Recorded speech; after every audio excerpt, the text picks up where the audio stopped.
Hey Strathsburg, how's it going there, buddy?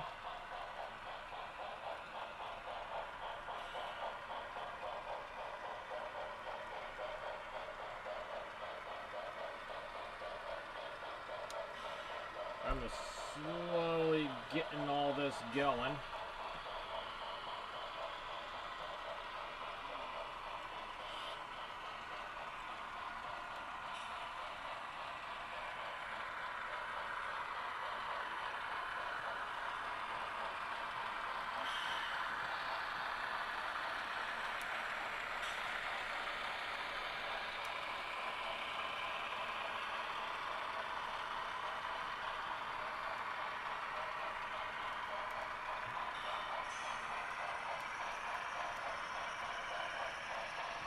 Yep, that you are.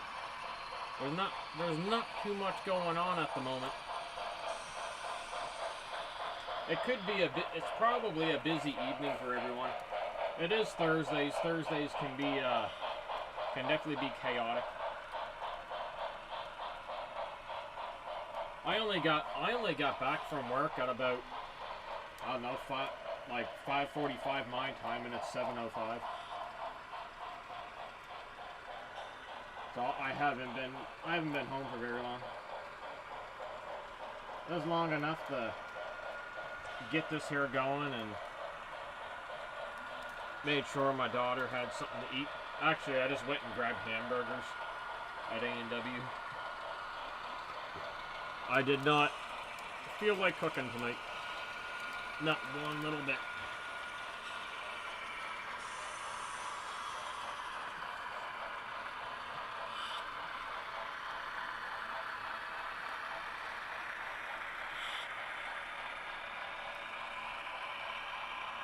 Then I had to clean a few sections of track too, which is just part of maintenance. It gets dirty after a while.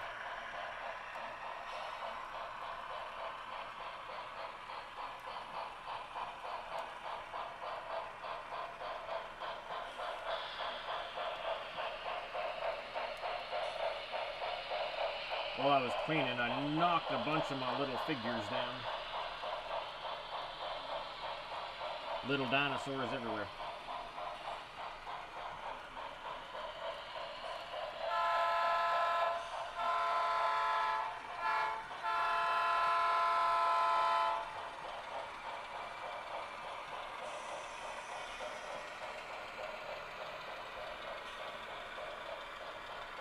And just trying to keep these two here speed matched. I haven't ran my CP rail in a couple weeks, so I thought I'd run him.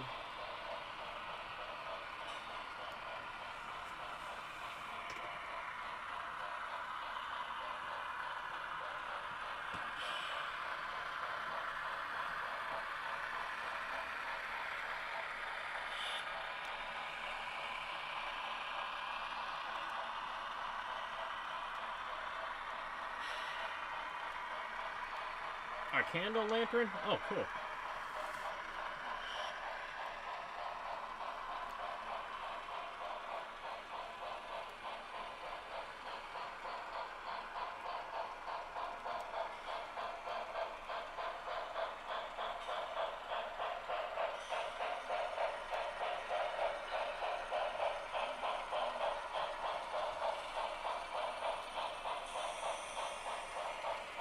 I should check the resolution on the stream on my end and see how it's looking.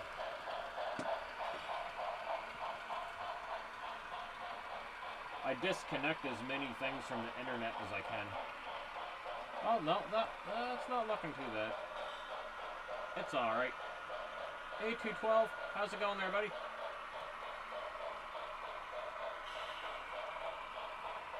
Okay, no, that's looking pretty good. So check that out.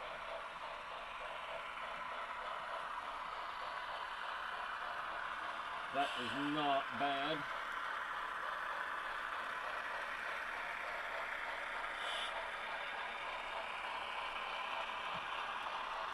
I gotta power off my phone for a minute because I gotta fix something on it.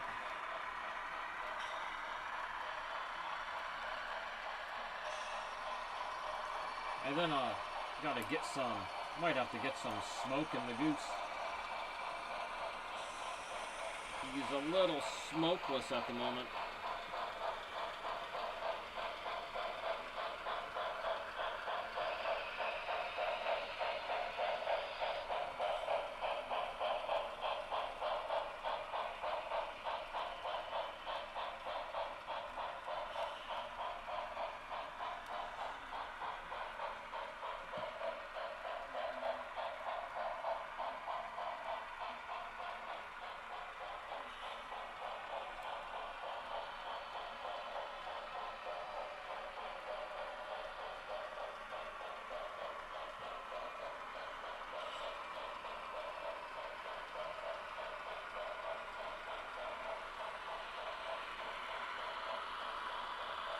Don't want to crazy glue my hand together. Let's not do that.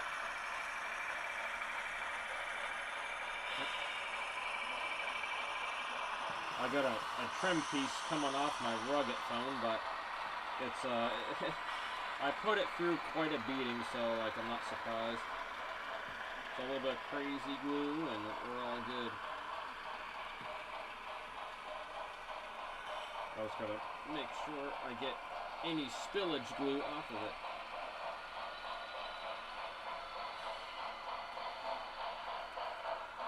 Oh, it should be alright. Oh yeah, crazy glue stuck really good. I think. Yep. Okay. I think we are good on that end.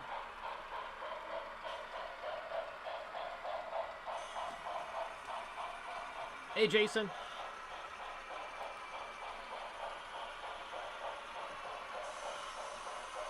Yeah, it's been better since I'm using OBS now.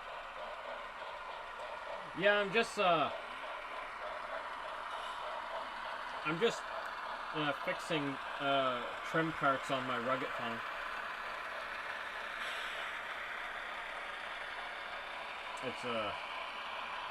It's been taking a beating over the past like almost 2 years.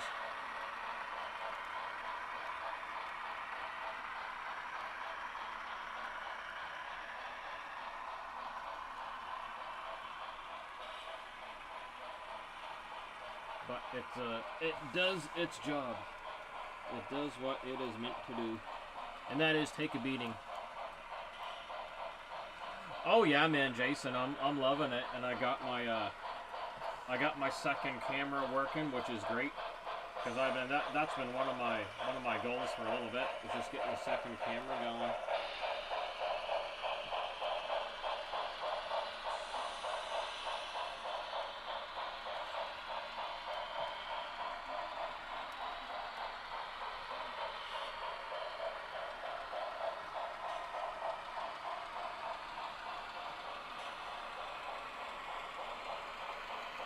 But it is coming together, and I love it.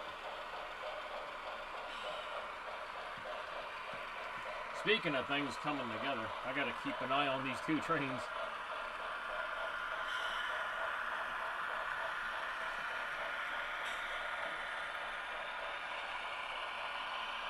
Yeah, hopefully there's less hiccups with it too. I had one hiccup yesterday. OBS crashed. It wasn't, I mean, it had nothing to do with the internet, it just crashed.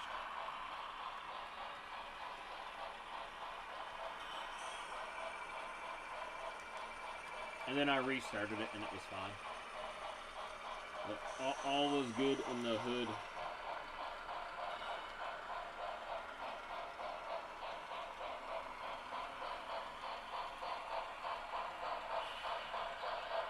Alright, I got to speed the blue goose up ahead. And of course I got another drink of Railway IPA for the evening. It's just suiting for trains and the live stream.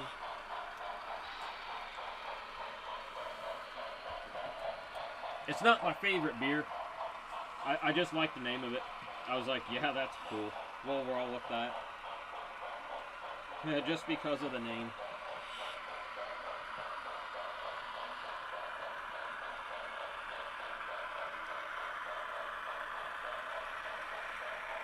Yeah, like I say, it took me a little bit to really figure out OBS because I'm not a software person. I can put a computer together, no problem.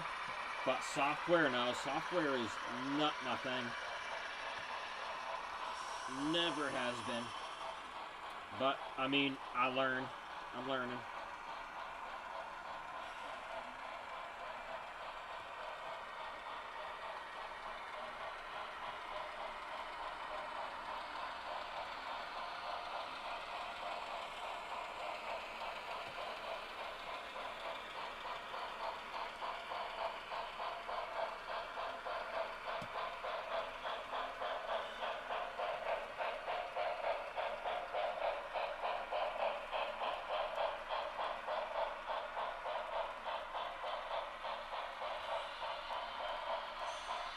Alright, that glued down and that little bit of glue wiped off. And we're good. Oh, thank goodness for crazy glue. Don't know what I'd do without it.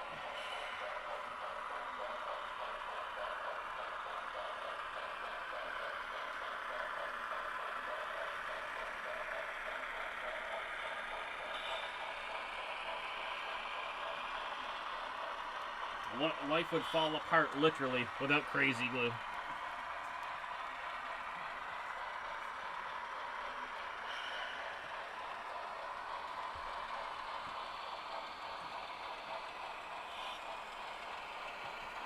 Oh yeah, that's holding.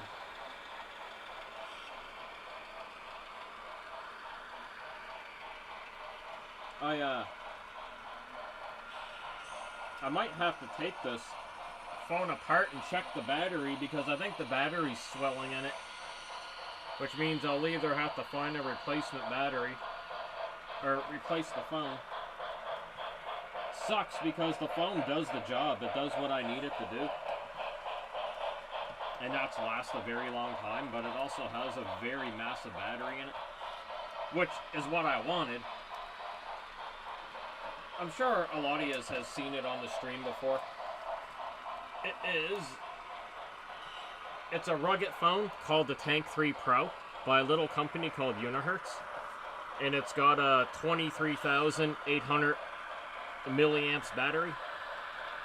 It even has a projector on it so you can like beam whatever you want to watch on the wall. But I mean, this thing's been tortured. It's been dropped so many times and it's done its job well, like really well. I can't complain.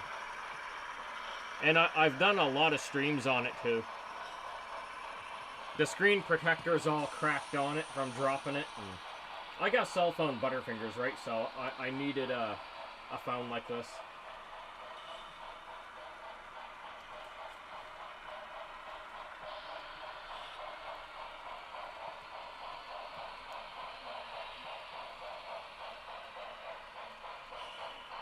But the phone's designed to come apart, so I just need the little jewel screwdriver to, it's a hex tool, or a Torx, it's either a hex or a Torx rig, I can't tell right now. I don't have anything that small here. I'm sure David Smith does. He definitely has something that small laying around his house. 100%. Hell, the box to the phone could have even came with that screwdriver. I'd have to look. I got the box right over here. Alright, Blue Goose, speed up a bit. Oh, need another drink.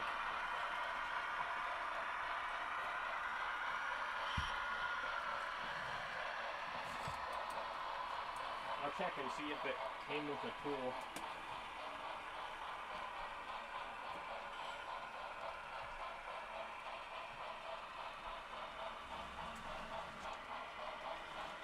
There we go. There's the box. Oh, it's dusty.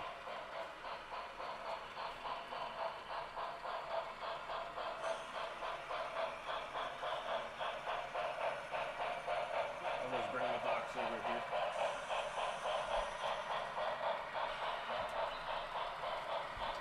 Trucking over stuff. I don't want to trip and fall. Well, wouldn't be the first time.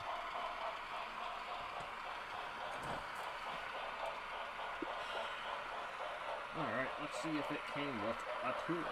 Because I don't know. I got no clue.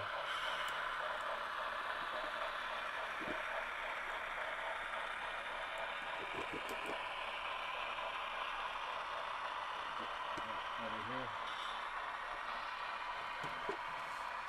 Oh, it came with the cleaner. Nah, no clue. Boo. That sucks.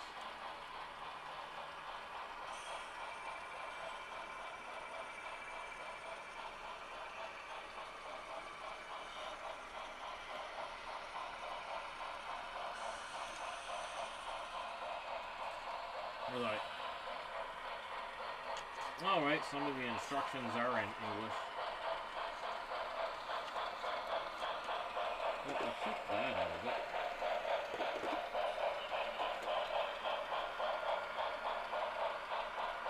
Can always use an extra one of those cloth.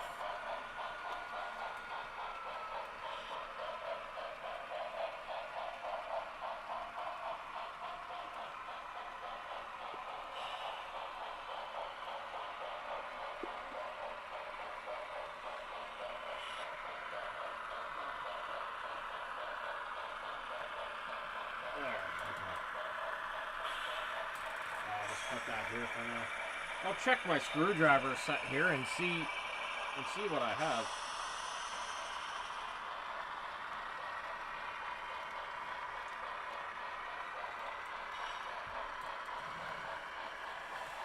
But I don't think I got a Torx.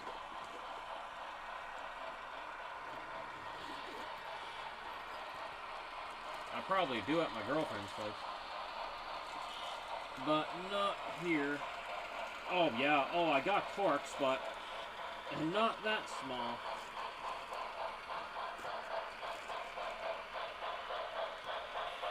Oh god, no, nothing that itty bitty. Wait, hold on, maybe. Oh no, it's smaller than that guy. I do got a pretty small Torx, but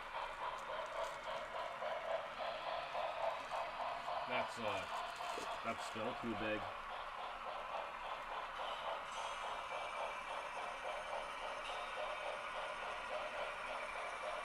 Oh goodness, yeah. It needs to be twice as small as this one.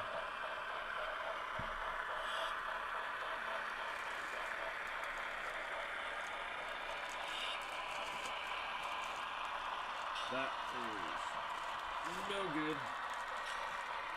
What do I got in here? Nope. No good. I'm gonna have to get a jewel screwdriver set. That's the only way that's gonna work. I'll have to hunt on Amazon.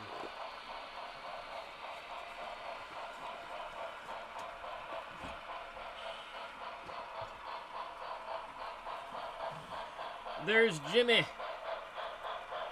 How is Jimmy's day going?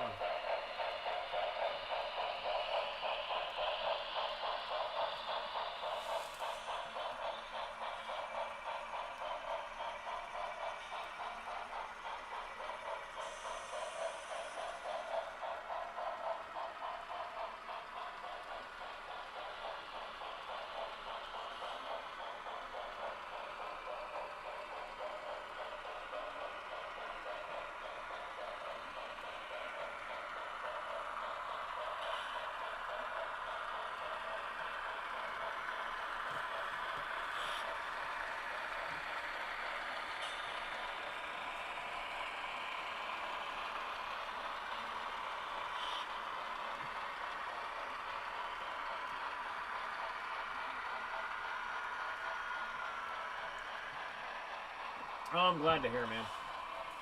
I like it when things are going good for everyone.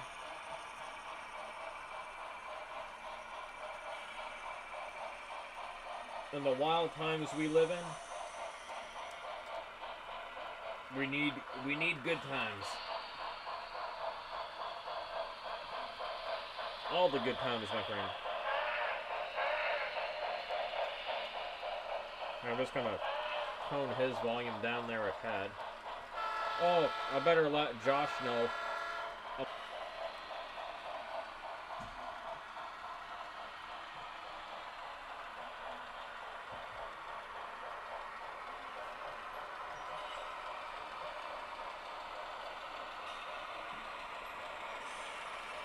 There we go.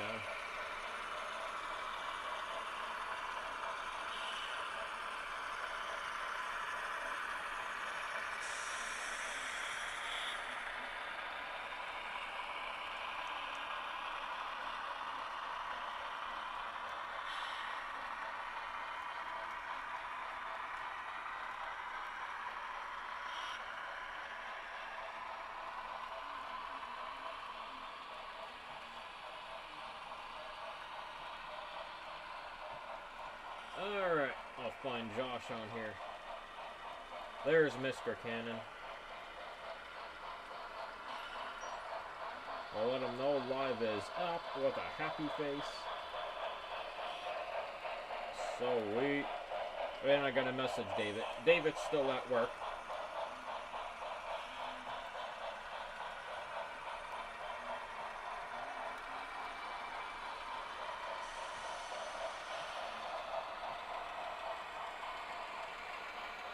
I'll let him know.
Oh yeah, I better plug you back in.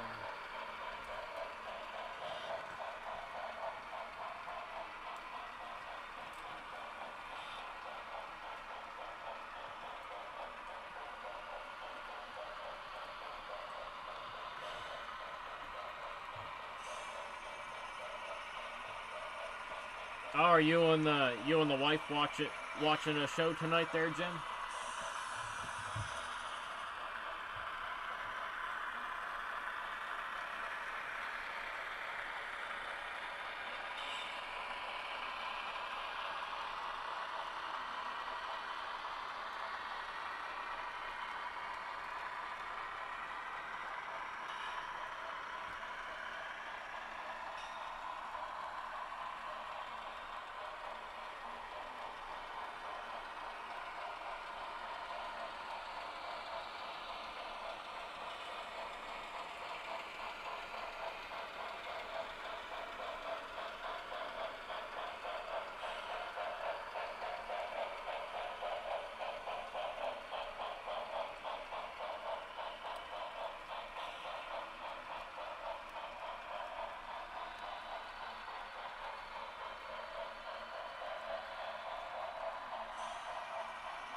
Oh, now I gotta slow down the goose a little bit. Just drop him down a percentage. Hey Eugene, how's it going, buddy?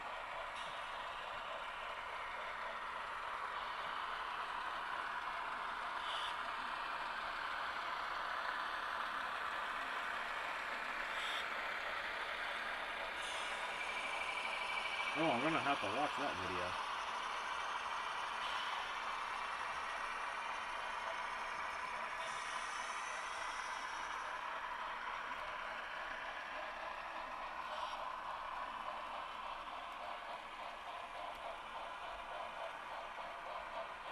I'll watch it after.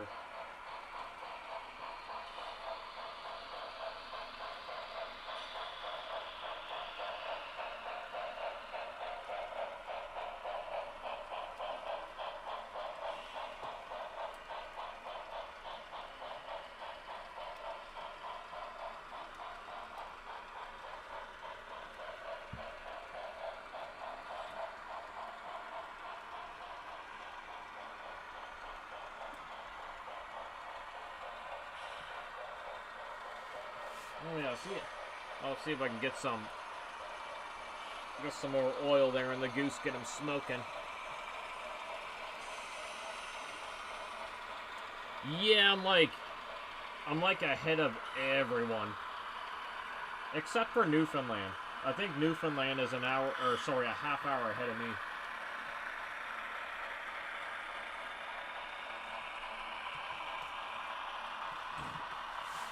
Oh, the joys of the East Coast.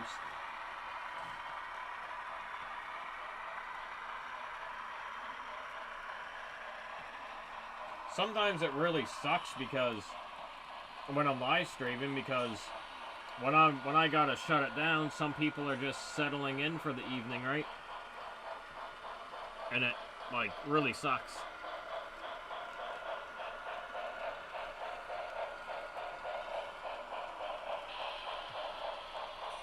I would love to stream until like something like 3 a.m. but I'd be too tired.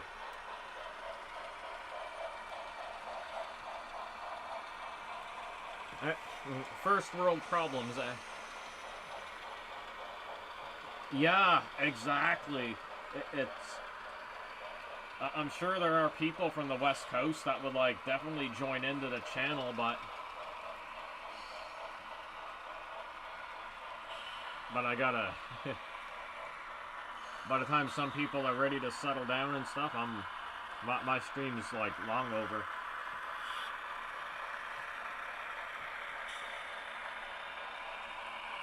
It may not seem like it at first, but 4 hours is a huge difference.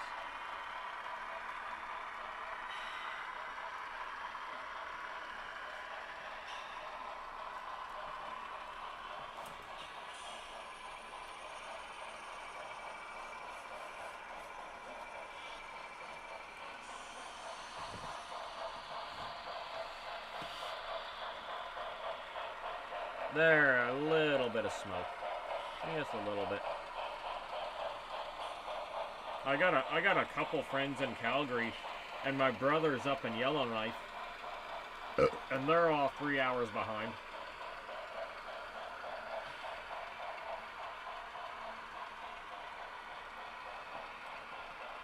Yeah, man, like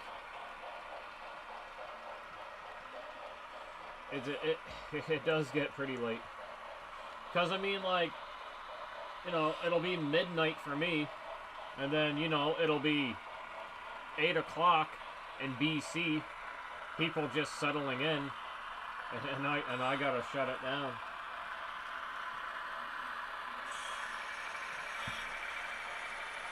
As much as I would love to leave it running longer.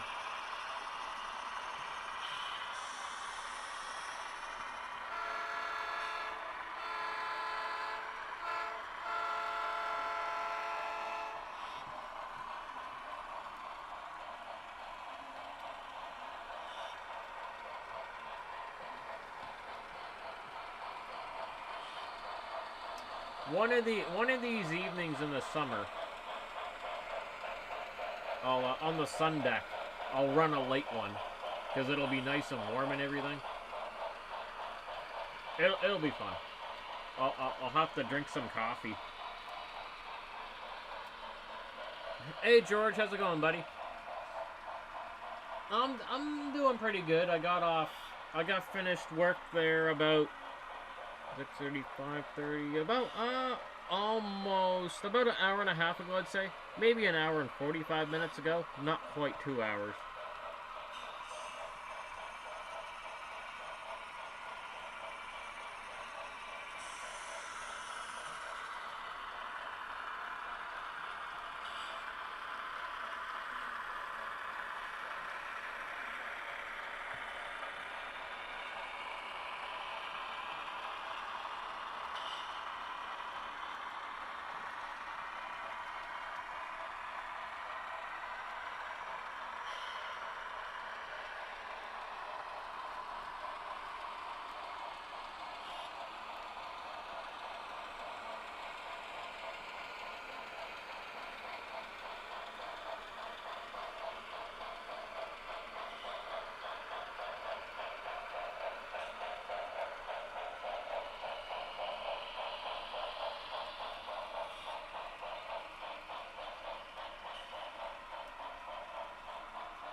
Oh.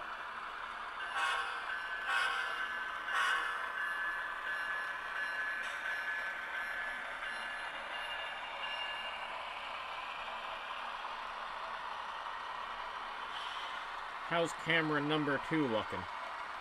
It's looking pretty good. I think I got it adjusted decently. I got a little bit of light on it, so that's helping out quite a bit. We got Spinosaurus with someone in his mouth. Oh, I left Joey right here. Joey's got to get on. He's got to get on Canadian Pacific. He's got to put his union dues in.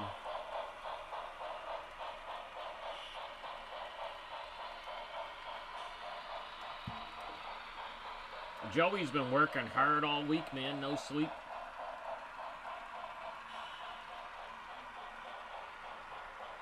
Been pulling 16 hour. He's been pulling double shifts. 16 hour shifts, man.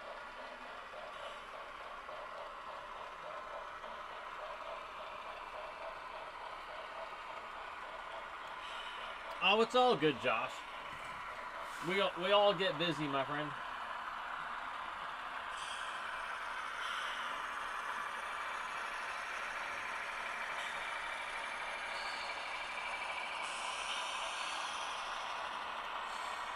Alright, Joey's got to get on Canadian Pacific, man. He's got work to do. The supervisor won't give him a day off. There, Joey's on there. Joey. Man, no one works harder than Joey, man, let me tell you.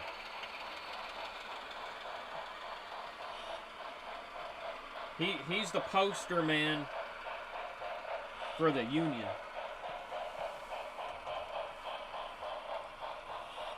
Joey does it all.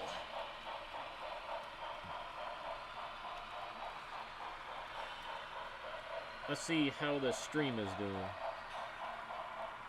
Chat rate 3. Current viewers, it doesn't tell me current viewers.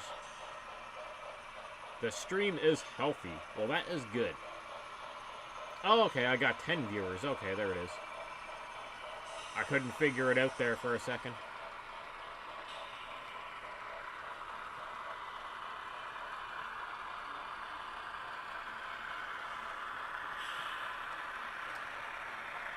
Oh, hey, did I tell you guys I'm like literally 600 hours away from my channel being able to be monetized? Like, that's just stuff like super chats and super stickers. I know 600 hours sounds like a lot, but it should go by pretty quick.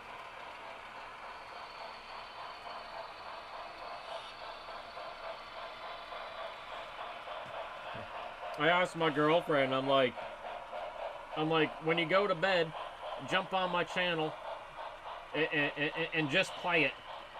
Help get those hours up quicker.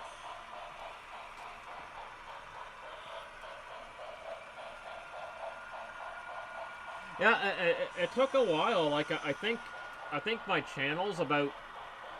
I think it's almost 2 years old. So basically, like, to meet the minimum requirements to be like monetized for like super chats and super stickers. I think there's some other benefits, but I don't know how it works. You need 500 subscribers and 3,000 watch hours. And the watch hours can take a long time. So I was like, Lauren, when you're not doing anything on the computer, just freaking let my channel run. But apparently YouTube has did their due diligence.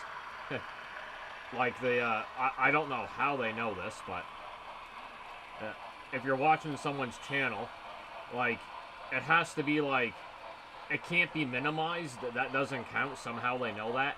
And the volume cannot be muted.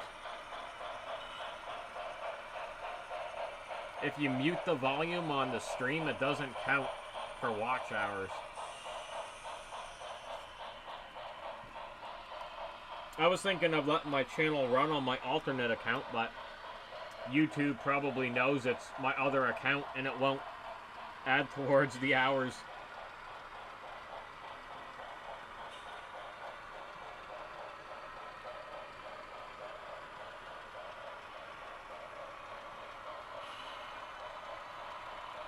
Man, it's crazy. I'm happy for them, but man, I've seen some of the bigger YouTubers with the really big channels.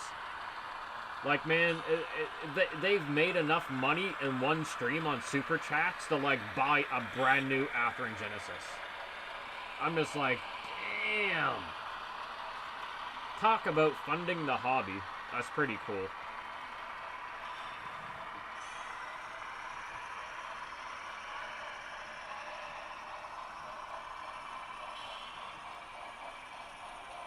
I know, Jim, it's crazy.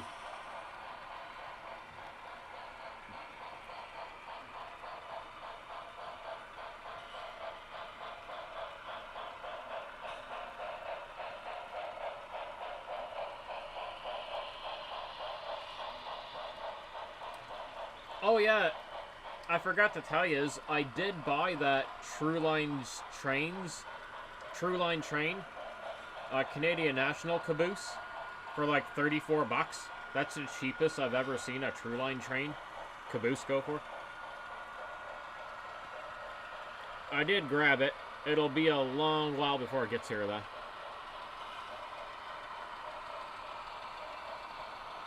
Especially Canada Post. When it hits Canada, it's gonna take forever. God, I don't even think it was shipped yet. I know the shipping label was created, but it'd be in Illinois right now.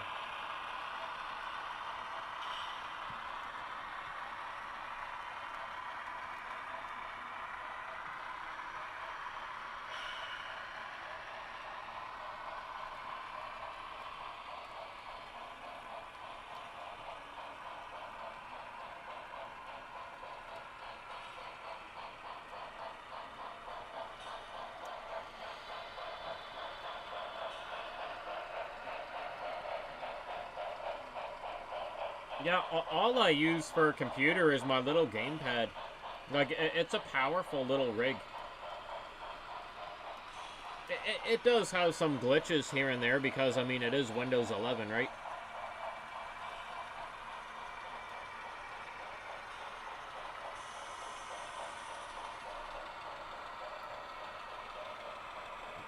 But let's see here. Let me jump on the OBS.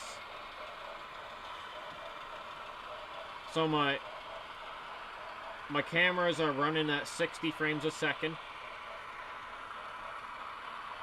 and the CPU usage is only 12.9%. So we'll say 13%. So this little gamepad is pretty awesome. I'm very happy with it.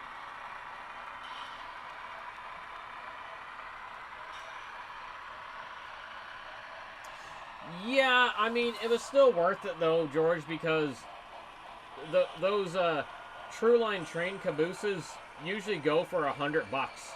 So $100 plus shipping will be the norm.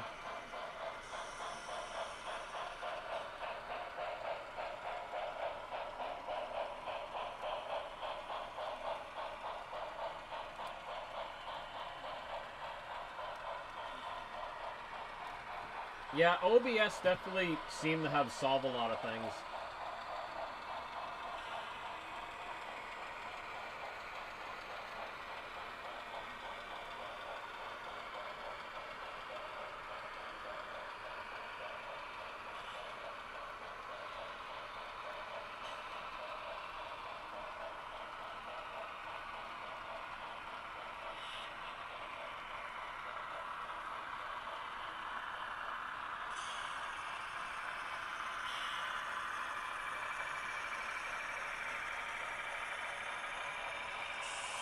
There, finally hearing from Lauren.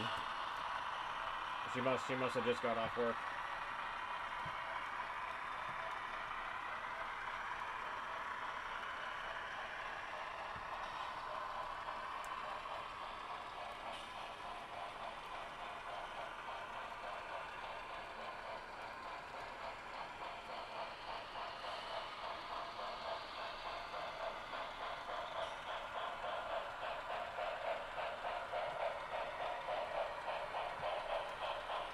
George, I think we have another nor'easter coming.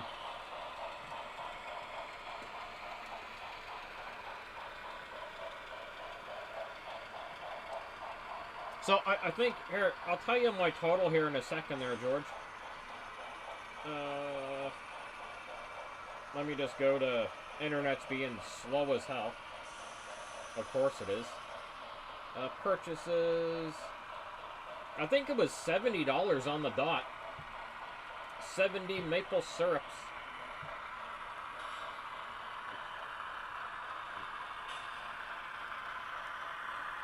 Oh yeah, I can't get it to load up, so I won't bother. But yeah, if I remember, it was 70 Canadian on the dot after the after the taxes and shipping. That much I remember. So I was like, hell yeah, because I'm really starting to appreciate highly detailed caboose. I used to not care, like, really about the caboose, but after I got my Rapido caboose, I'm just like, holy crap, I didn't realize.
my goodness. Hey, bro, Heed, how's it going there, buddy?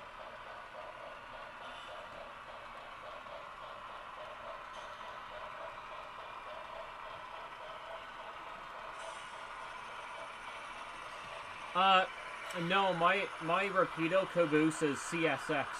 It's at Lauren's place. I don't have it here. The CP Rail caboose. It's a nice one. It's actually David's. It's just after and ready to roll.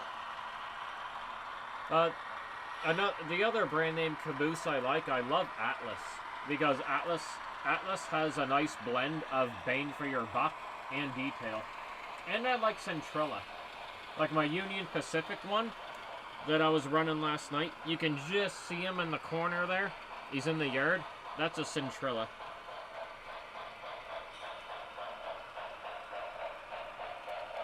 Damn, bro, Heed. You're a beast, dude. You're like true outdoorsman right there.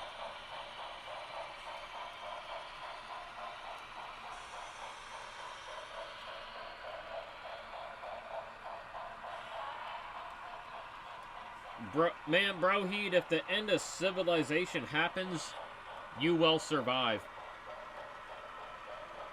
You're gonna have no problem.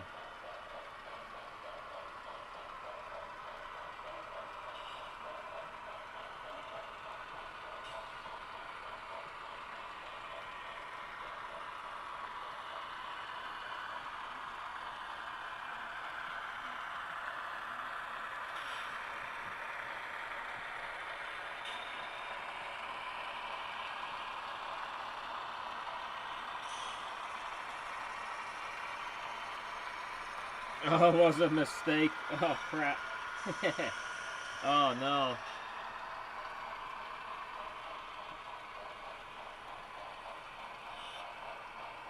I just figured you went full beast mode. Epic.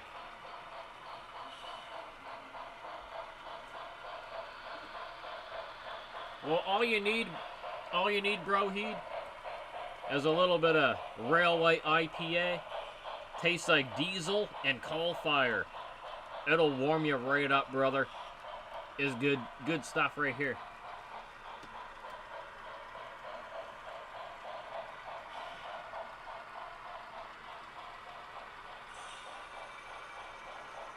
I mean, who the hell wants to pay for a cab? They're expensive.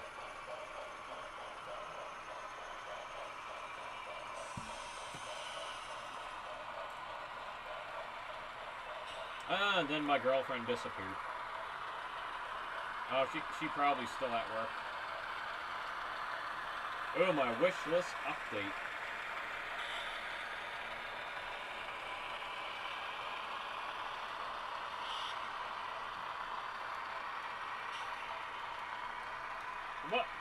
What do you guys know about LMB brass steam locomotives? I don't even know what LMB stands for.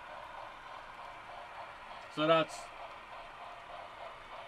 Lima Motel Bravo.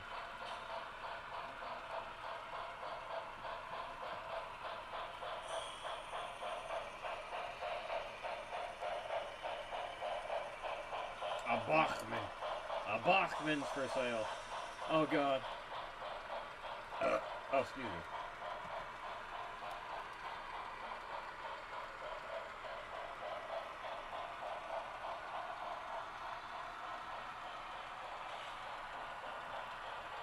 Yeah, it's a local brew here in our province. I'm sure it ends up in other places.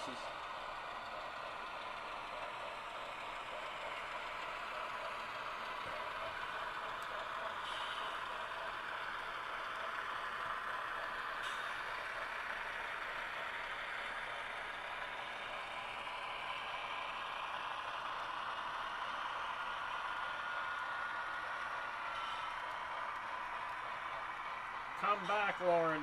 She was messaging me on Messenger and then she vanished.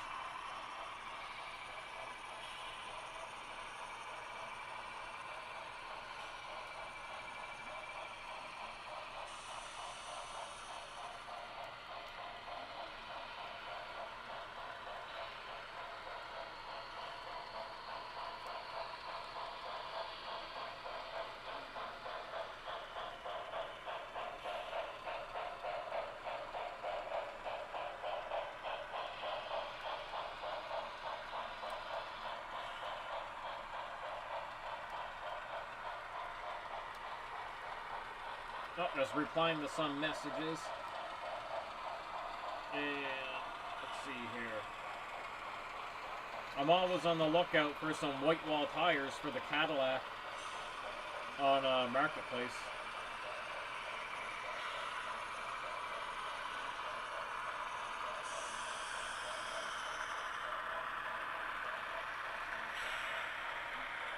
Oh, where's that at? Oh, what?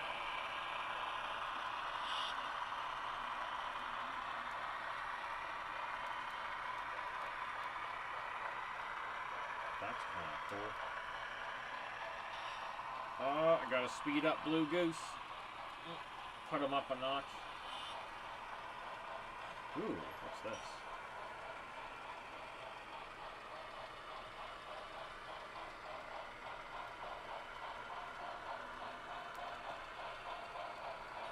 Oh no. No, there's some white walls, but they're the wrong size. Not gonna work too well.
Okay, there we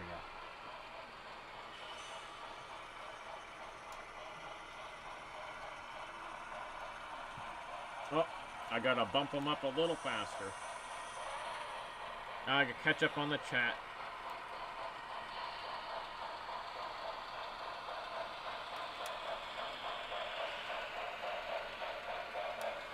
Yeah, the Blue Goose is the only brass locomotive I will likely ever own. And I'll be straight up, I didn't have the money for them. I had to swipe them on my credit card.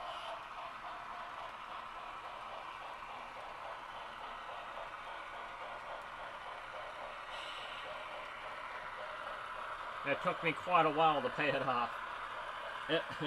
Oh man.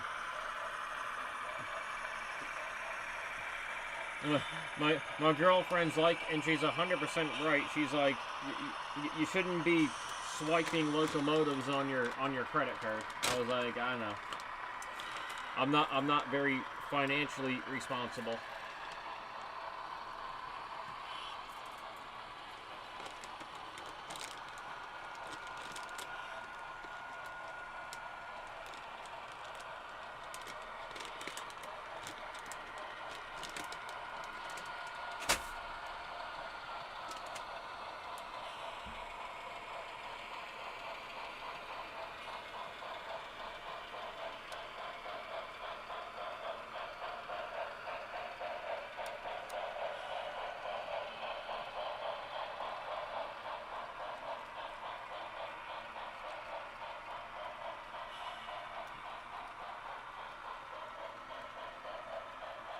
Oh, wow.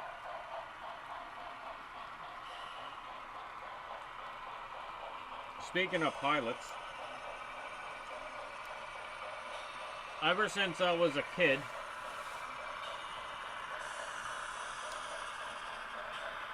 I always had a dream of being a fighter pilot.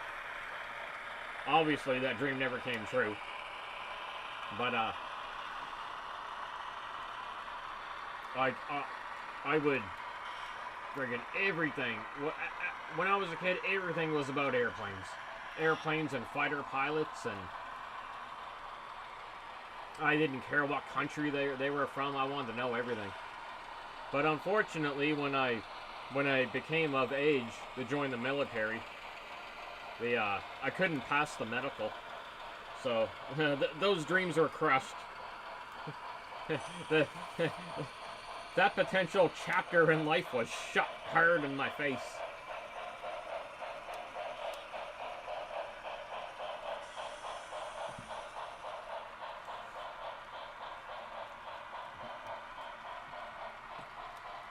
All right, Jim. You have yourself a good evening.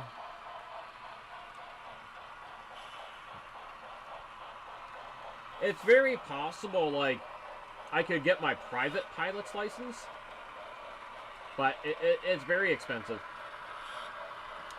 So, I looked into it a couple of years ago, and just to get your basic private pilot's license at the local place here, it's 10,000 Canadian dollars. And then it just goes up from there. Later, Jim.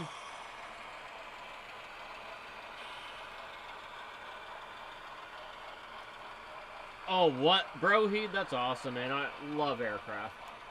It crushed me so bad when I was 18. Like, up until then, like, my whole life's obsession was to become a fighter pilot. That's all I ever wanted to do. That's all I obsessed over when I was a kid. But, life can definitely throw you a curveball.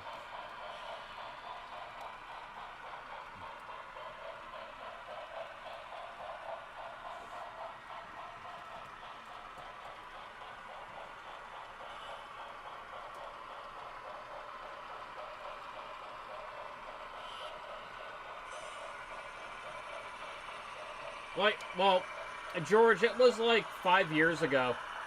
Like, me and Lauren looked into it. I'm sure it's went up. But, she was gonna pay for my first couple lessons. And then the pandemic hit. Then the blip hit.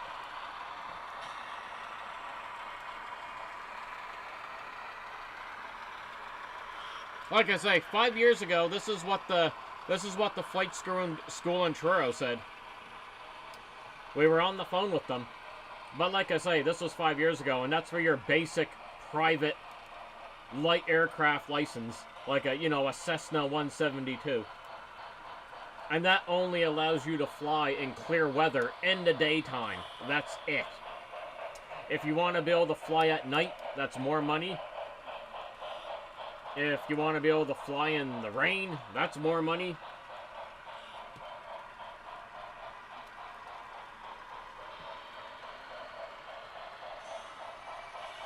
Well, yeah, like I say, it was 6 years ago now, so yeah, I'm not surprised it went up. I don't know, George, that's what they quoted us, like, in when we looked into it.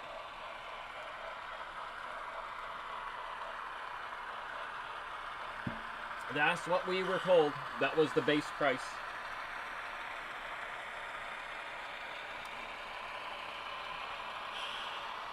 Base price. We'll emphasize on that base price. Like I say, it's a dream that will likely never come to fruition unless I, like, stumble across a ass ton of money.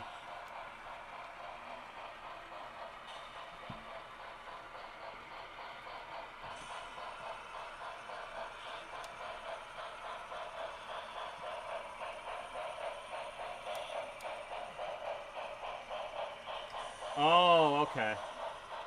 Yeah, I mean, I imagine the Truro Flight School is a hell of a lot more now than when it was, like, 6 years ago. Like, that don't surprise me one little bit. Even to get my tractor-trailer license there, George, the Commercial Safety College there in DeBert, that was $10,000. Luckily, I jumped through a lot of hoops, and I got the province to pay for it. Like, I got the government to pay for it for me. Thank goodness for career connections.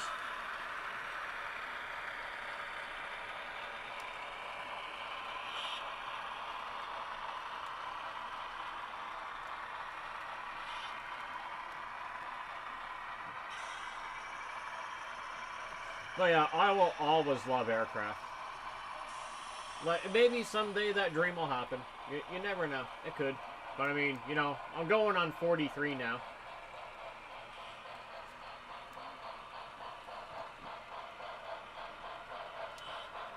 Hard to say.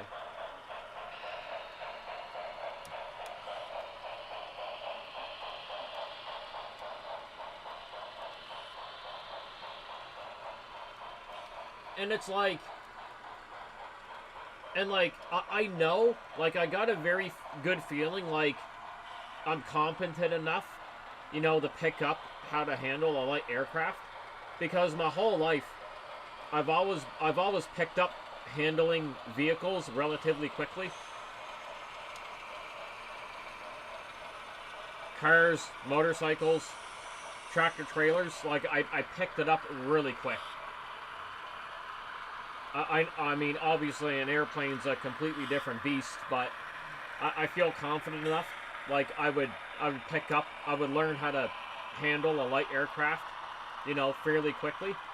Now, what I know I would struggle with, my struggle would be all the radio jargon. Memorizing and learning the radio jargon, I would probably struggle with, like, the pre-trip, all the pre-trip stuff. Like, I would have to have like a checklist with me at all time, because that I would have a hard time to remember.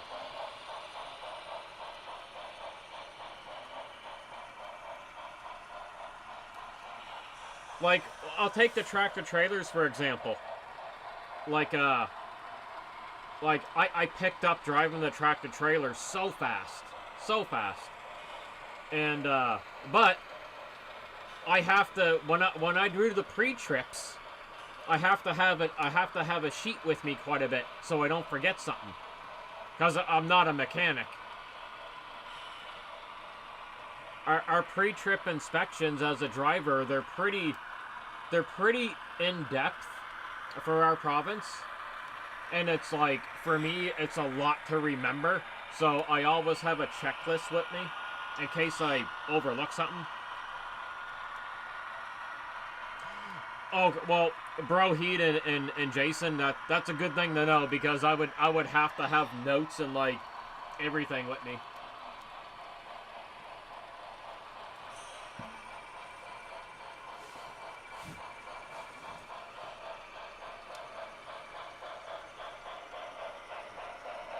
And, like, I want to do it, like, so bad, but it's like, it's the cost. That's the only thing stopping me. If money, like, if I had, like, you know, $50,000 laying around, I would definitely be going to the Truro Flight School. Excuse me. Actually, I think it's either Truro or the Burt Flight Center. No, it's Truro. Pretty sure it's Truro. Well, the Burt is, like, right next to Truro, so.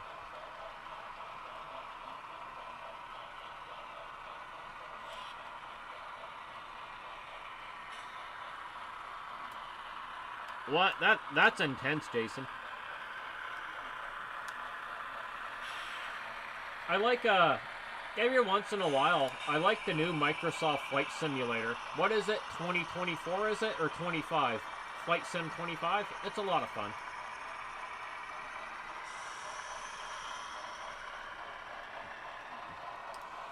It was kind of funny. I put it on, like, the hardest settings, and then, me, my stepdad was watching me play it, and we're like, I wonder how realistic this is. I wonder if we can, like, start up the F-18. So on the highest difficulty, we it was quite hilarious. So, like, you start off on the tarmac, right? And you have to remove, like, all the stuff around the jet. So you got, like, the wheel chocks, you got the intake covers, you got the covers for the turbine engines and everything, right? And then we're, like, in the cockpit, and there's, like, buttons everywhere. And I was like, I was like, we gotta turn on the battery because there's a battery switch somewhere. But eventually, I mean, yes, it is a simulator, but got the jet fired up and got it taxied down the runway, got it took off and everything. So, legitly, just figured it all out, and it was pretty funny.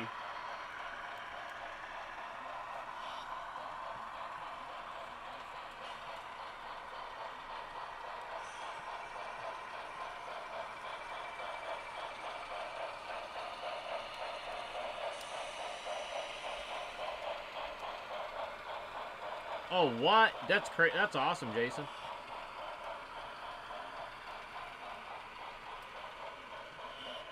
I've never tried IL-2, but I tried War Thunder.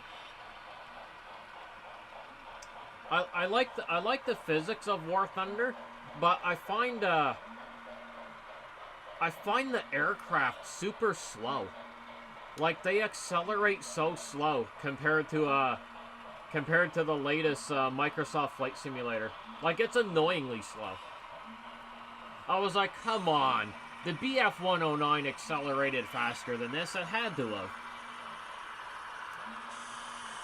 I was like, God.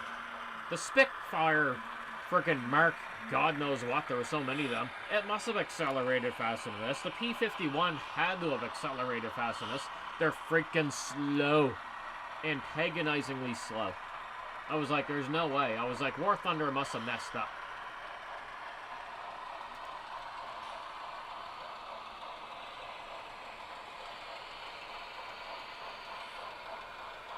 More flat spins.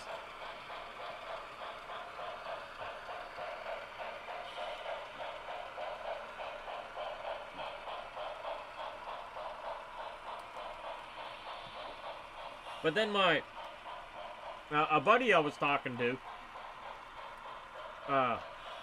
he was saying he doesn't know of a World War II aircraft that can accelerate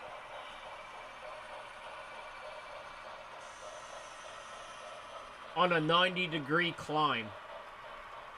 I was like, there has to be a World War II aircraft that could accelerate on a 90-degree climb. Gotta be. Something must have did it.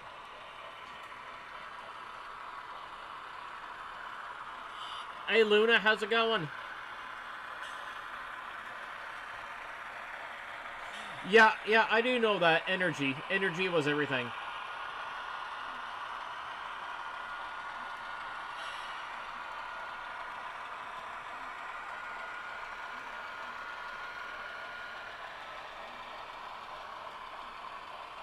Yeah, sorry. I use degrees a lot. A vertical climb, yes. My buddy was saying that pretty much all of World War II aircraft could not accelerate on a vertical climb, like a 90-degree vertical climb.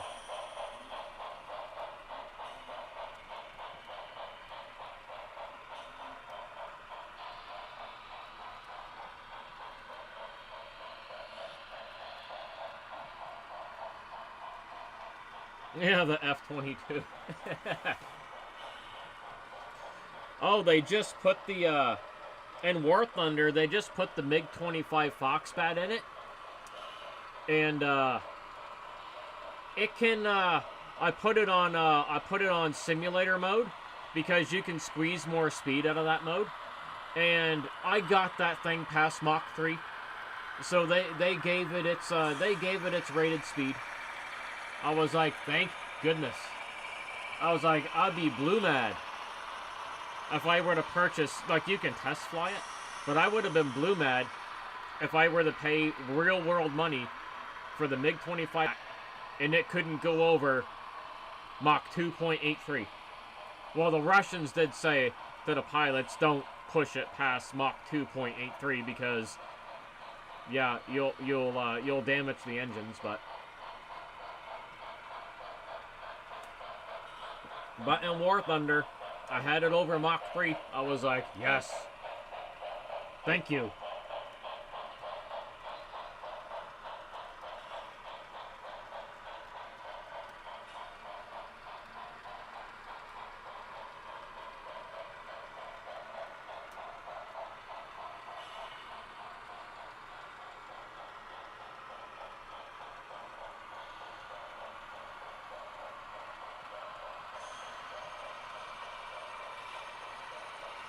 Yeah, like I say, I just started poking at War Thunder. It may sound silly, but I I really like playing the warships in War Thunder. I love I love World of Warships. I've been playing that for years. But I love War Thunder's physics for their ships. It's really fun. So usually when I jump on War Thunder, I do a couple rounds with the I bought Prince of Wigan and I bought Gneisa now. And I jump with those and do a couple rounds and stuff, but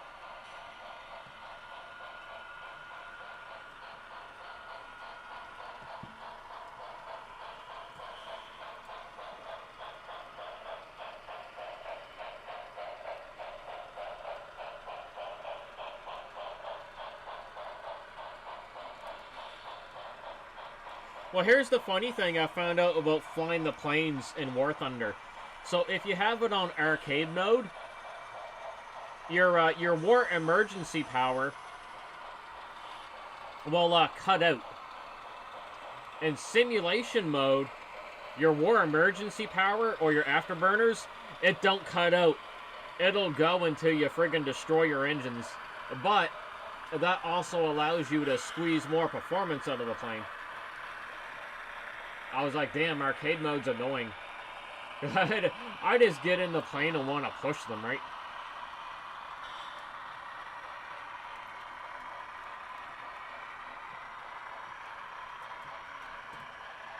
Oh yeah, I understand. It's not a simulator. I still like the physics. I think they're really fun. And the ships. What I like about the ships is they actually sink. Like their damage model is really nice.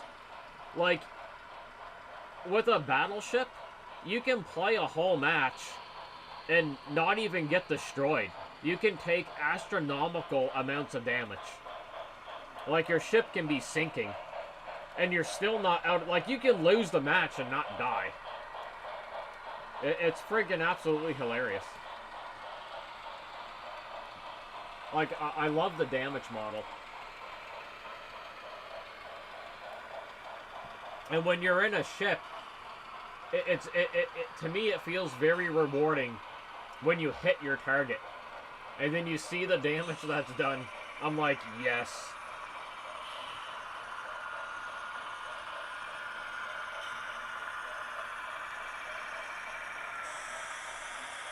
Oh, okay.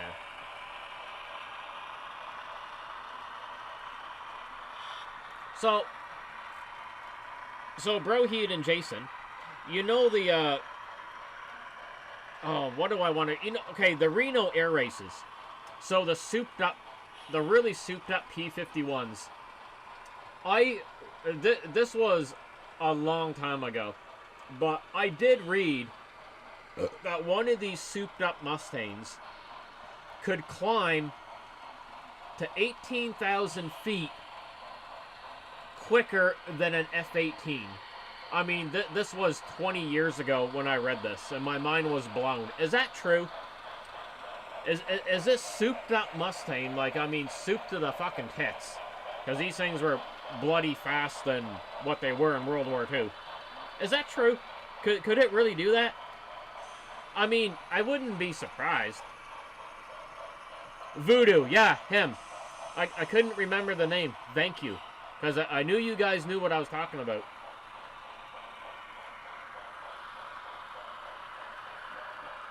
I was like, what the hell is that Mustang's name?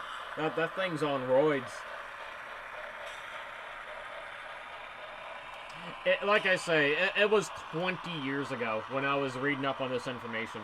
But apparently the acceleration on Voodoo was absolutely astronomical.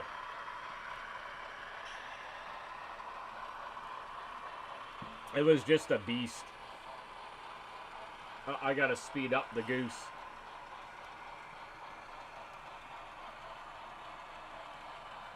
I'm not surprised, man. Voodoo's beast. Full beast mode.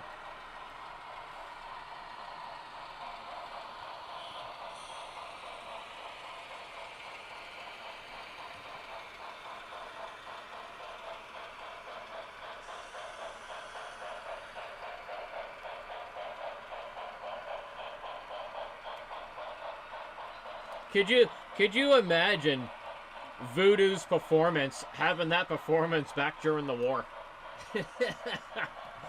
That'd be hilarious.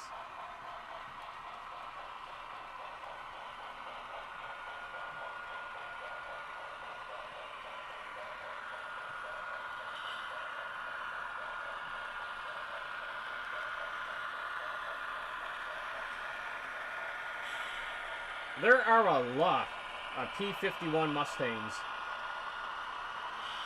There's like massive P-51 Mustang conventions.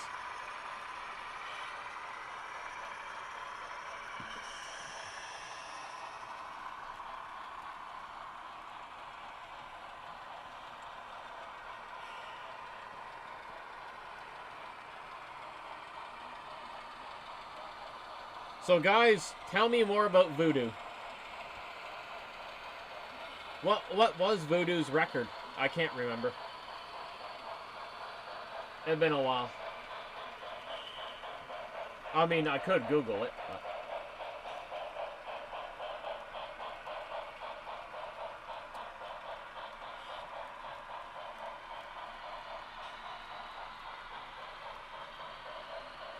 Yeah, there were so many of them. If I remember correctly, a crap ton of Mustangs ended up in Africa. And then as decades passed, people just started buying them from Africa, bringing them back.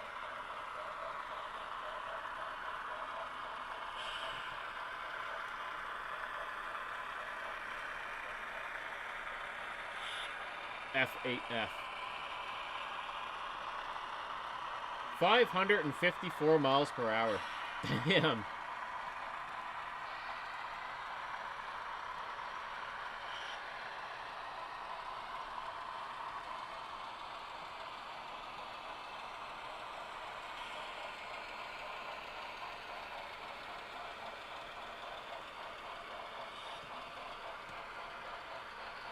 Oh, my nose is kind of getting in the camera. me nose.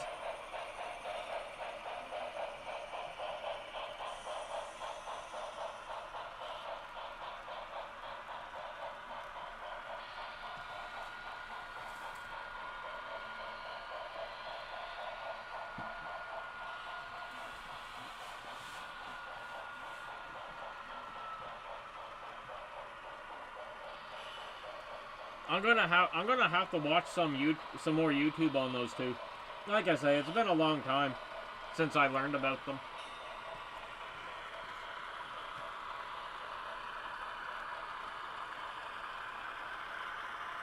Like these aircraft, man, they're just a work of art. And it's even hard to say to me what is the most like beautiful World War II aircraft ever made. I don't even know. There's quite a few of them I like.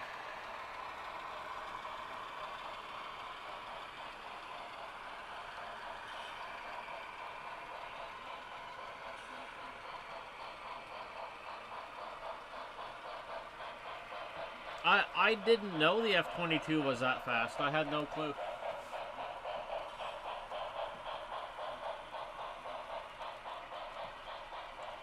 When I think of like really speedy jets, I think of like the interceptors, like the MiG-25 Foxbat, the MiG-31 Foxhound. I also think of the SR-71, of course. I'm sure there are others,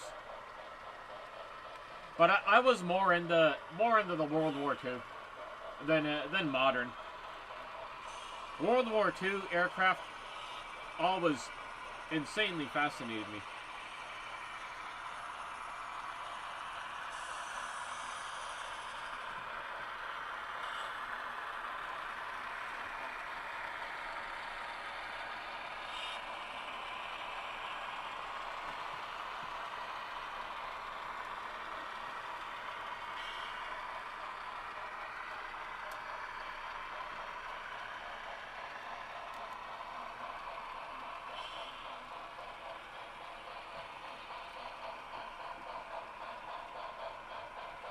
No, Jason, I don't think the MiG-25 failed.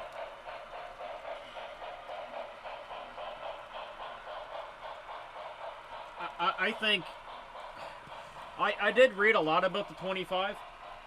I mean, you take the cost factor into consideration. You look at how much, you know, how much went into the SR-71, which I 100% agree is a vastly superior plane. But look at, like,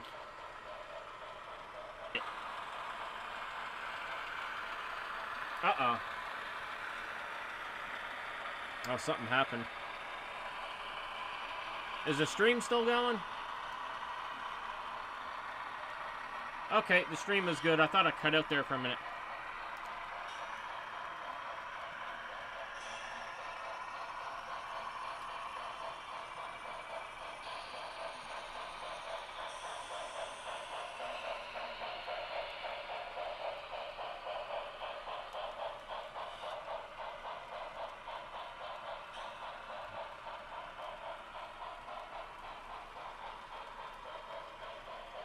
YouTube is telling me that I'm having a hiccup.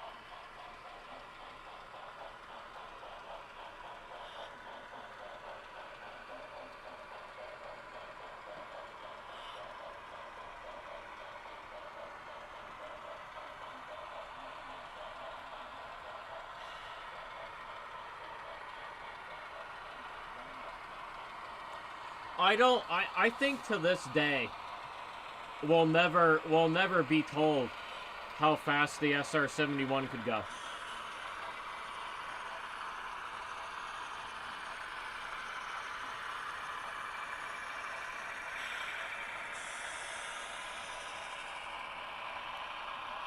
Okay, if it's back, it's good. I got an error message. Uh-oh, crap.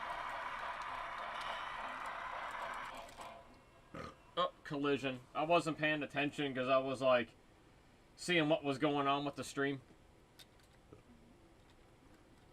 Ah, goodness.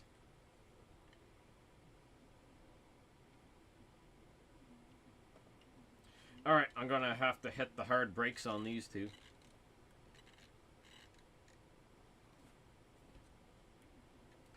The Blue Goose is hard to push back because of his traction tires. But BC Rail I can push up.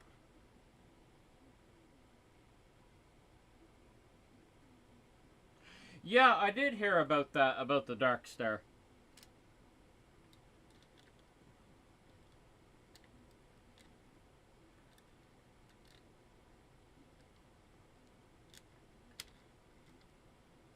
Yeah. And in regards to the SR-71, I don't think the general public will ever know what its real performance was. We can only guess.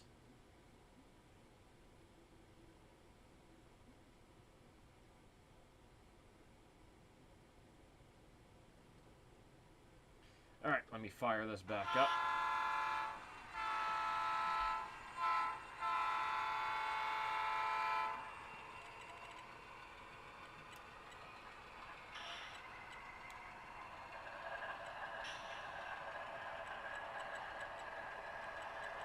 Get the G-Bow going.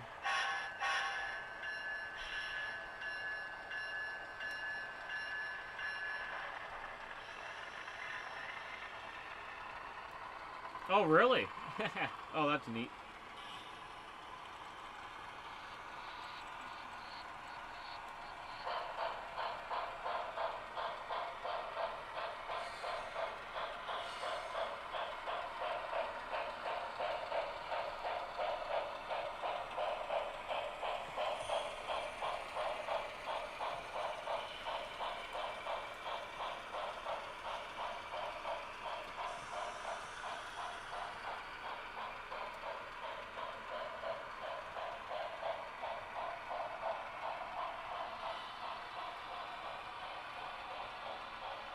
Oh, okay. Oh, that's neat.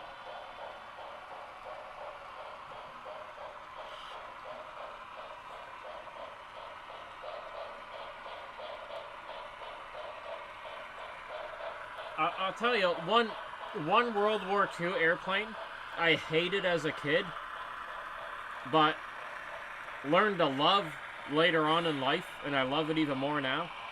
is the BF 109 series. I used to hate it as a kid. Hate it. But later on in life, I was like, damn, I love the BF 109. That thing was a beast.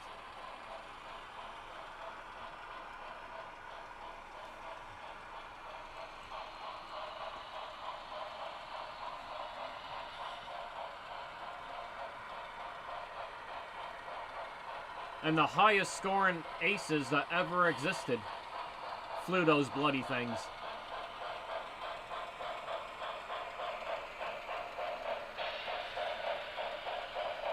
Yeah, man, it's like it's like the muscle car of World War II airplanes.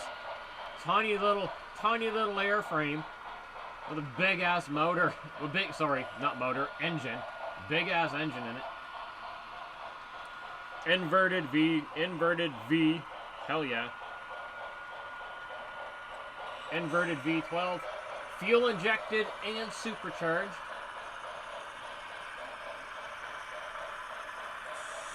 Yeah, I could definitely see that when I was a kid.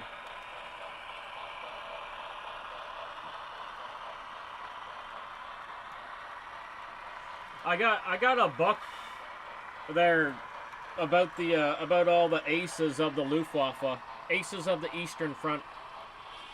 I gotta find it because I gotta read it again. I got it back in I bought it back in like 2012, and I haven't read it in like since then. I gotta go through it again because I forget some things. Yep, that bloody cannon right down the middle.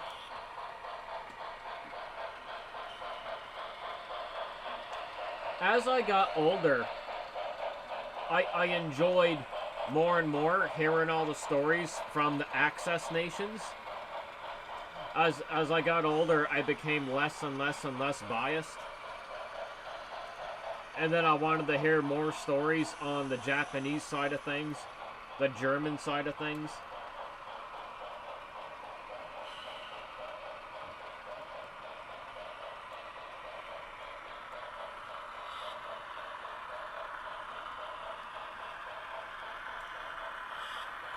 Yeah, that is true. The cannons hit pretty hard.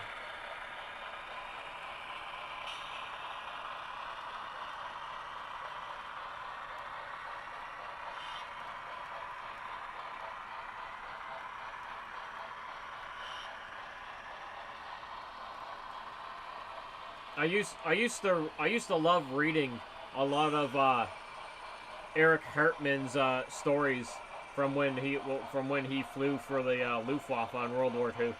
Crazy stories that man had.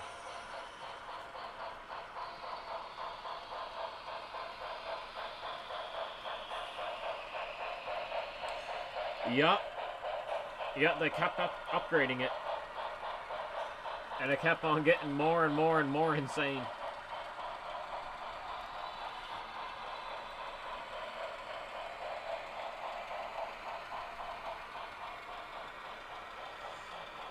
If memory serves me correct, the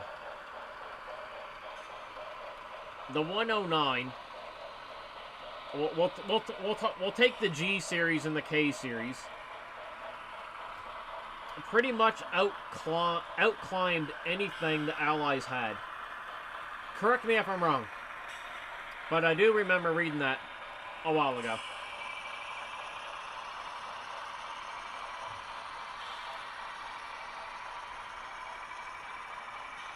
Oh, what? He flew the MK1s?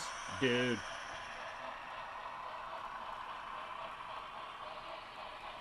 Man, he must have had some stories, bro.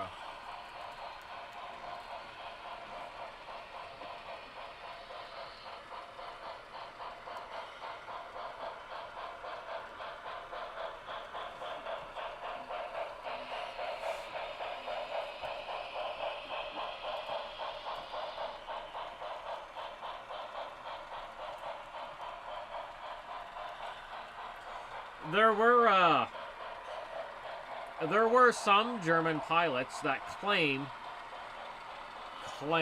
you guys can look this up yourself, but they swear they've had their BF 109s hit the sound barrier in a dive.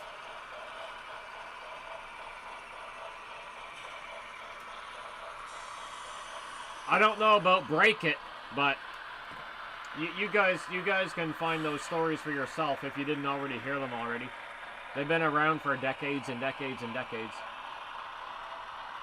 But it's quite a controversy if a prop-driven aircraft could break the sound barrier in a dive.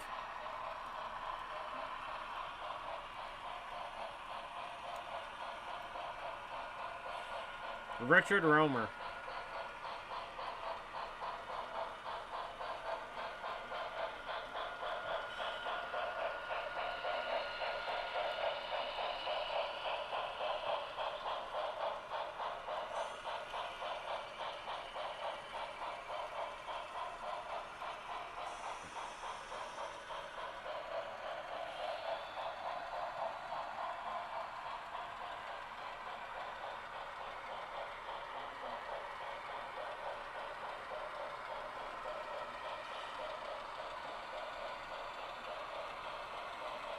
Now the Mustang had the laminar flow wings,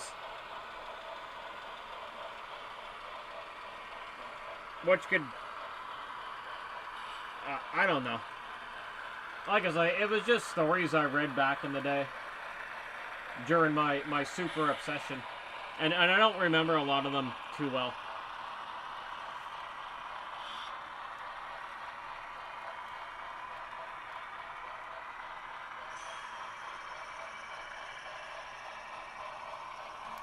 Now the pilots did say in a dive like that, when the aircraft approached the speed of sound, you lose control of your control surfaces.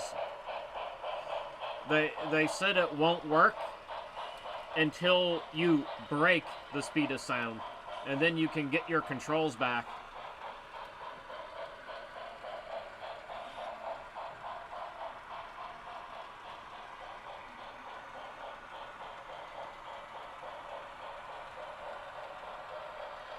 But whether they broke it or not in the dive, I mean, we'll never know for sure, right?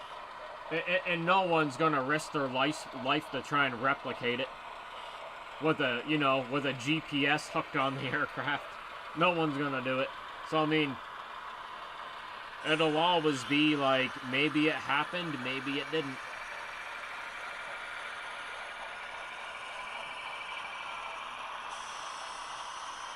Yeah, I couldn't, thanks Jason, I couldn't remember the word for it.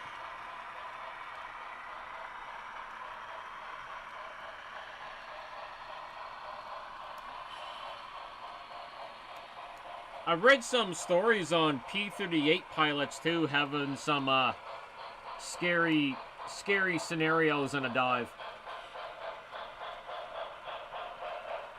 Very scary scenarios in a dive. Loss of their control surfaces and everything, and then praying they get them back.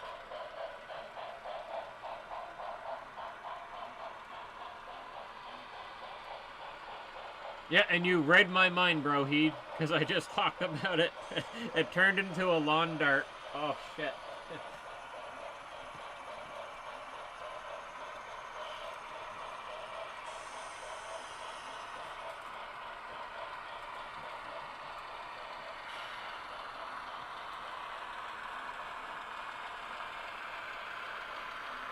I gotta run to the washroom right quick. I'm gonna stop these two locomotives while I go do that, so they don't smash into each other, which they're very likely to do. I'll be right back.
Alright, let's get these two fired back up.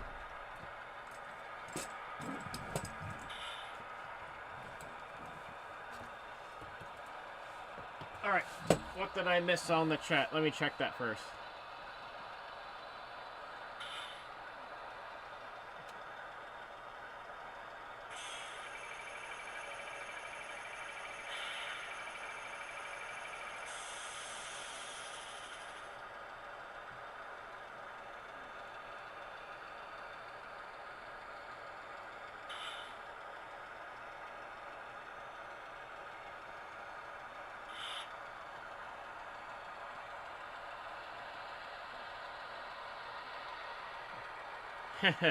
Oh yeah. Yeah. No, definitely flushed. Probably couldn't with the locomotives.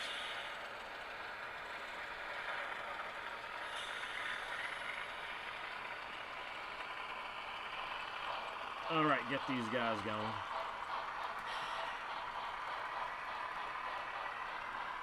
And then I got another drink to break open here in a second. Let me try and speed match these guys again.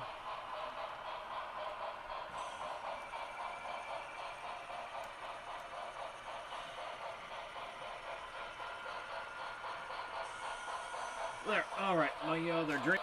There we go. I'm going to start getting hungry soon, too. That'll happen.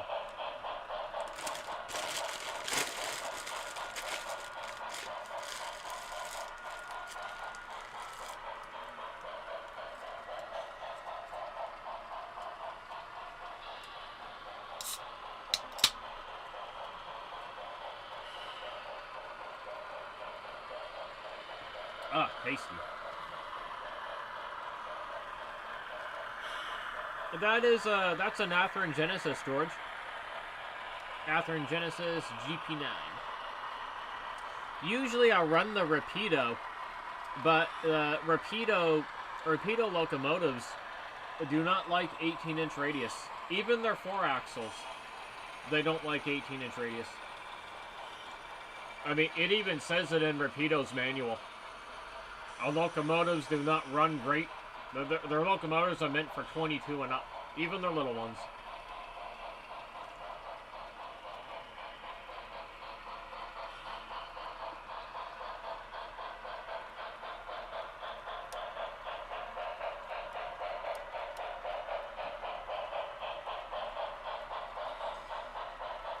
Yeah, man, airplanes I can definitely talk about all night. Uh-oh. No, I just stopped BC Rail from playing bum darts with Santa Fe. I just caught it. It's like I look away for a minute and a disaster is about to happen.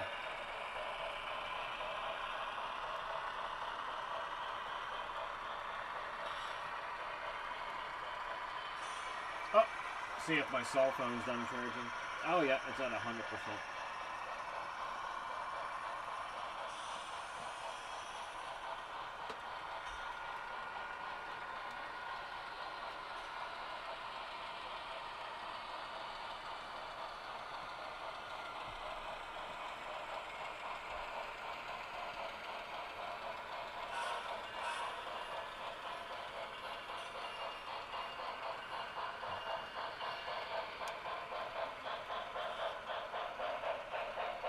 Yeah, oh, it's true, George. Like my H16 44, it's got the re-railers underneath it. So when you try and put it on 18-inch radius, the front trucks hit those re-railers.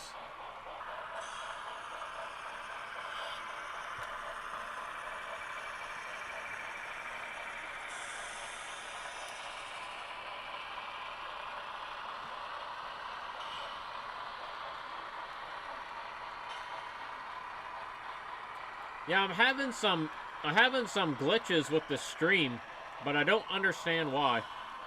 Like I say, I'm not a software guy.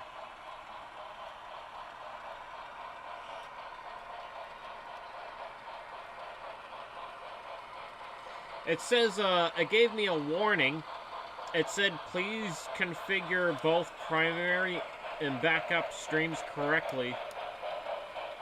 The comparison of the streams failed because one of the streams have an invalid configuration, but I only have one stream going. I don't understand, my friends.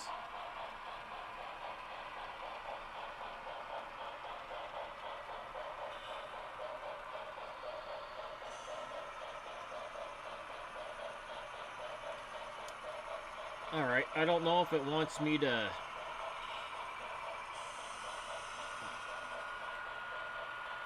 Alright, let me go into that again.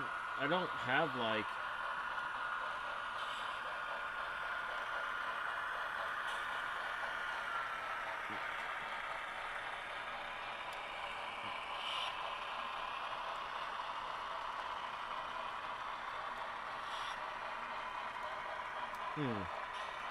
Yeah, I don't understand what its struggle is. I just don't know software enough.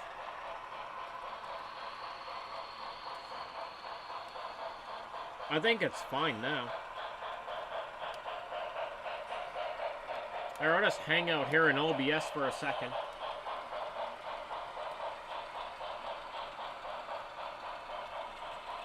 I'll slow down Blue Goose.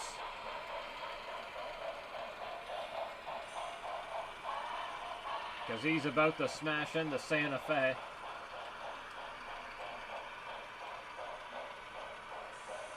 Oh, they just touched. Just touched.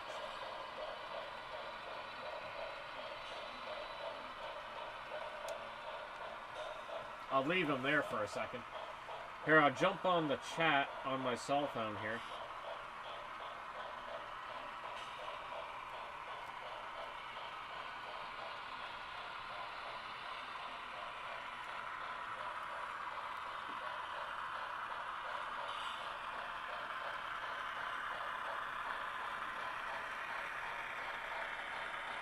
Alright, I'll leave it up here for now.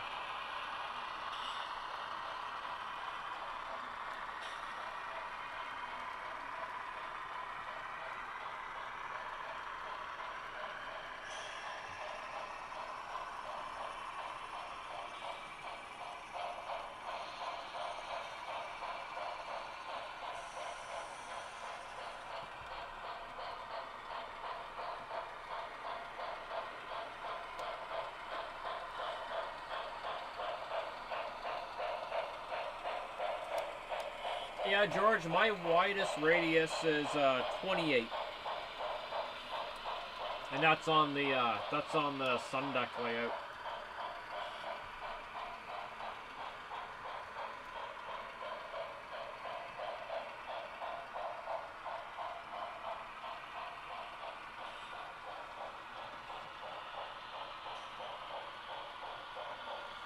Let me just point this down. I just want to readjust this just a tiny little bit, like right there.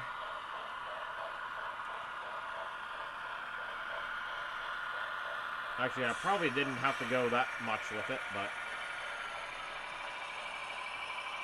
Well, okay, no, that's fine. That's good.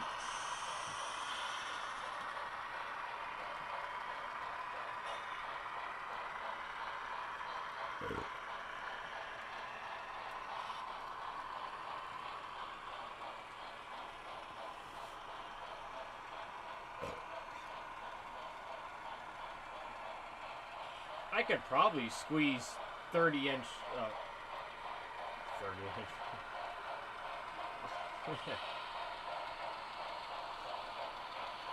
Yeah, 30-inch radius. I could probably squeeze that on the sun deck, but 28 is the largest.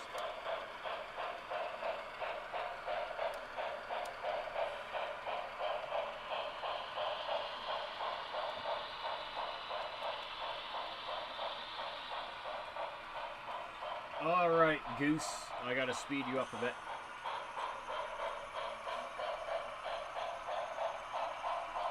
There's very, very little room for error speed matching these guys.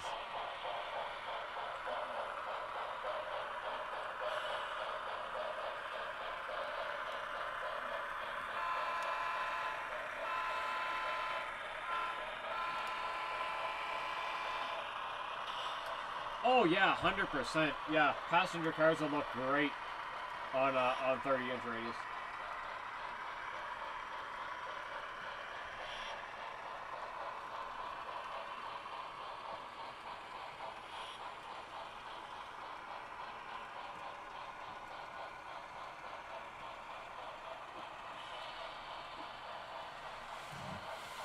It would look amazing.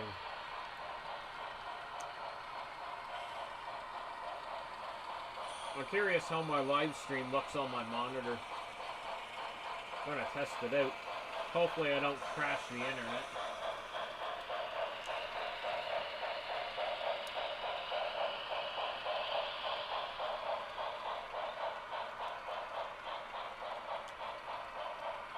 There I am.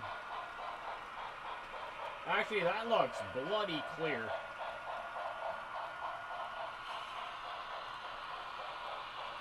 It's not bad. The other camera number 2, I don't think is as good as quality as camera 1. But oh well, it works for now. Looks a little blurry up there in the corner.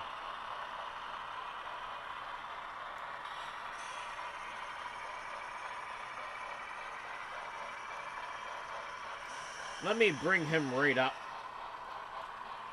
Let me bring up camera 3 for a second on its own. Or should I say camera 2? It's called scene 3.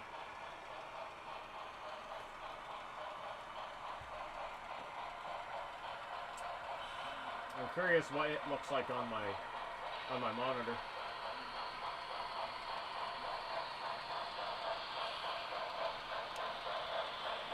Yeah, scene 3 is not as clear as my main camera. I wonder if the resolution is a bit off. I know it's right bright in the back because that's where the main light is. Alright, I'll put it back on the main scene. I don't want to mess around with it too much because I might accidentally break the stream, right?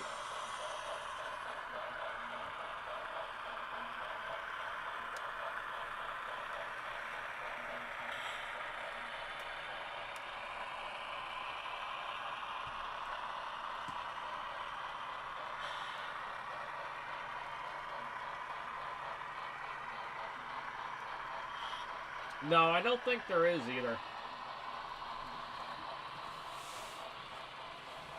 28 is pretty good.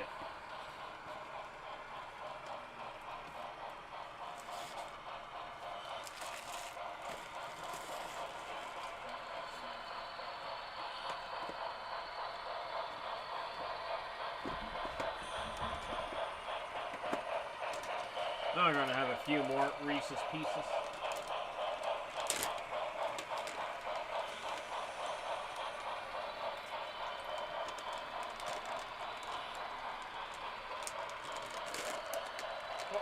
There we go. Good.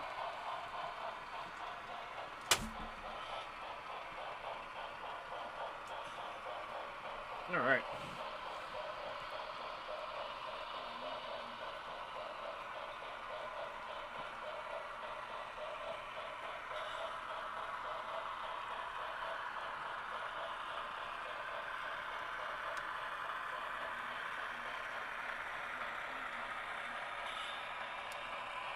I'm going to look at camera 2's video.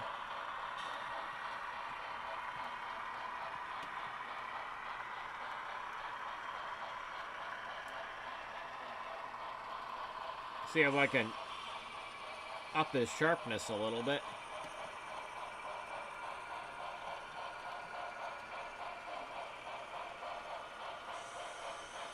He seems a bit out of focus.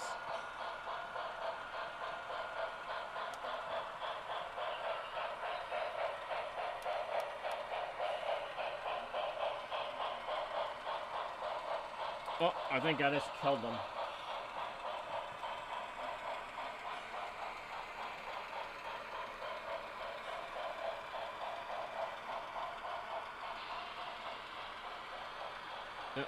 Okay, I can't do that because I'll make him cut out.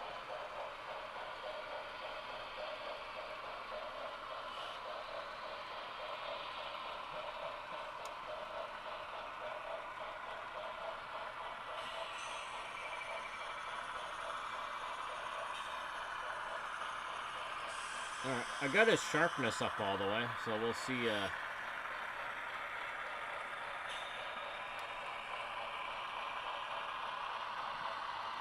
see if that helps any.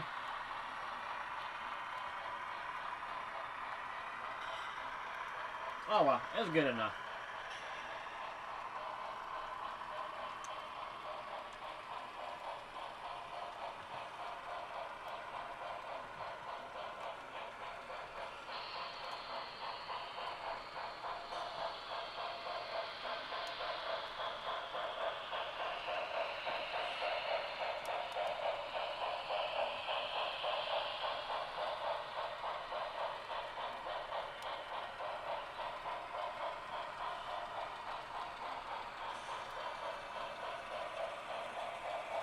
Mr. Smith should be getting home soon.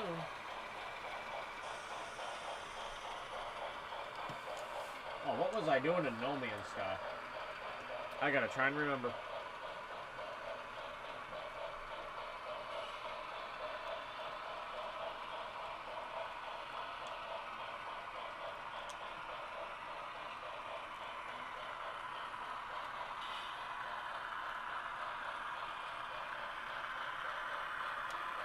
Oh, that's a brain thing.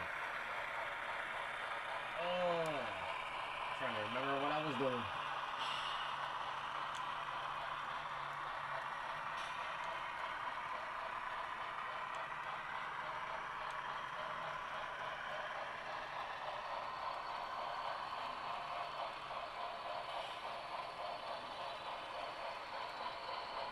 I'll take another photon cannon. Oh, excuse me.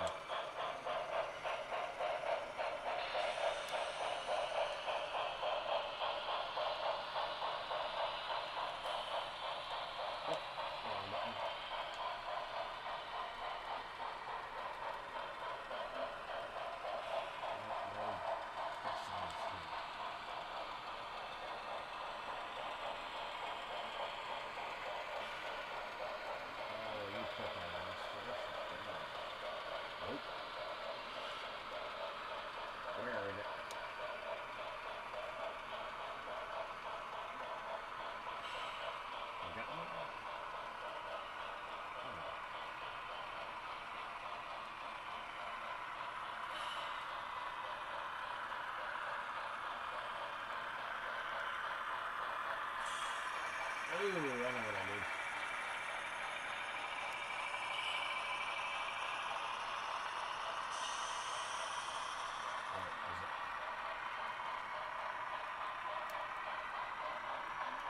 There he is.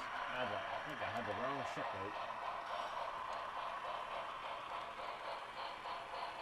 Aha.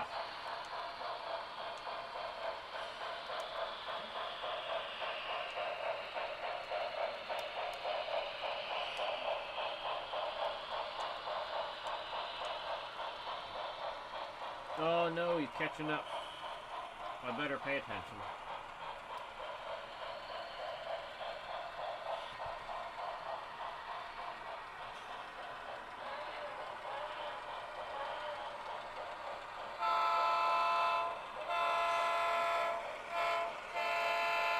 There we go.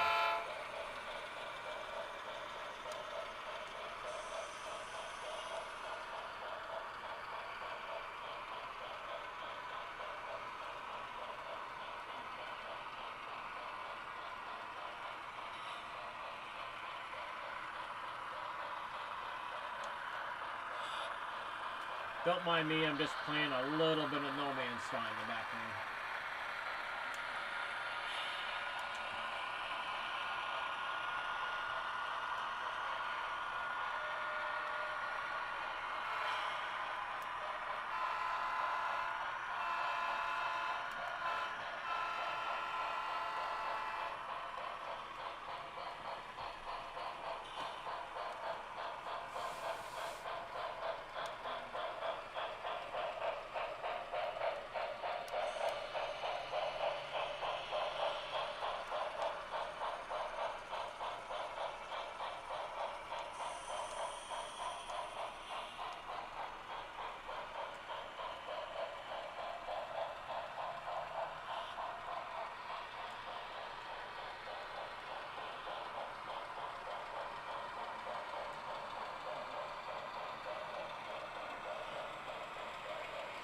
Oh, is the goose still catching up?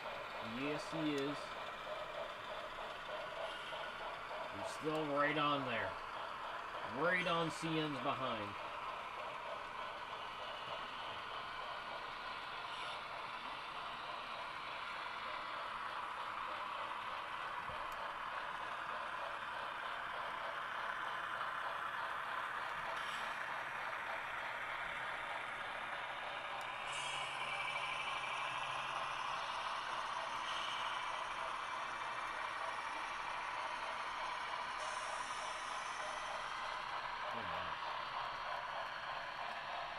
Like, that's a crazy place.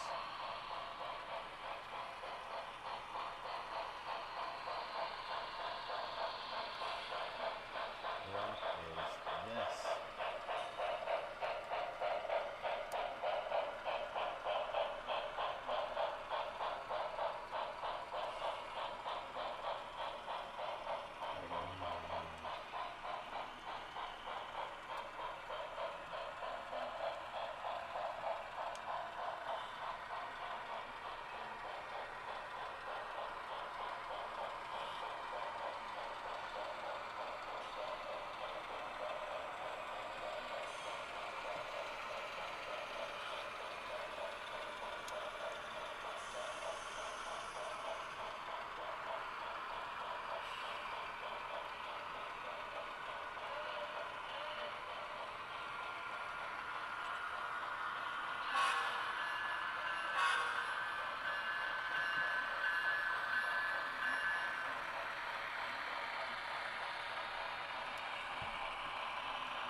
Alright, I'll leave that there like that.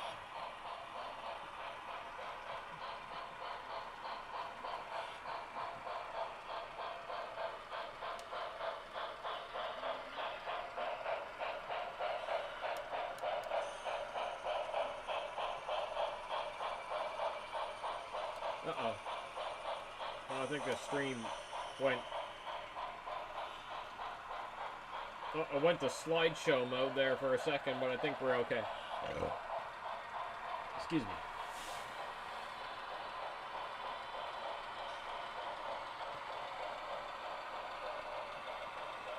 Oh god, no. Don't bring that up here. Oh, what just happened?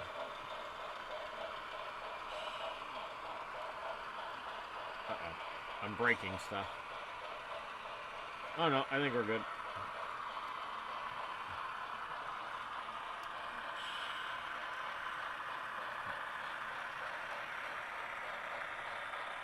Alright, let's see what...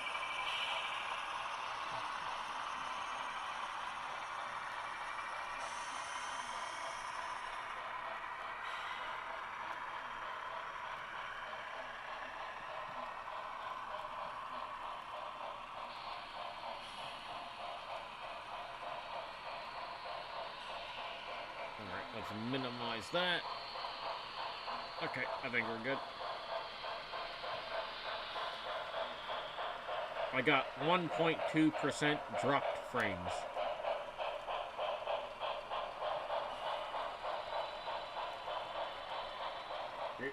We want 0 drop frames.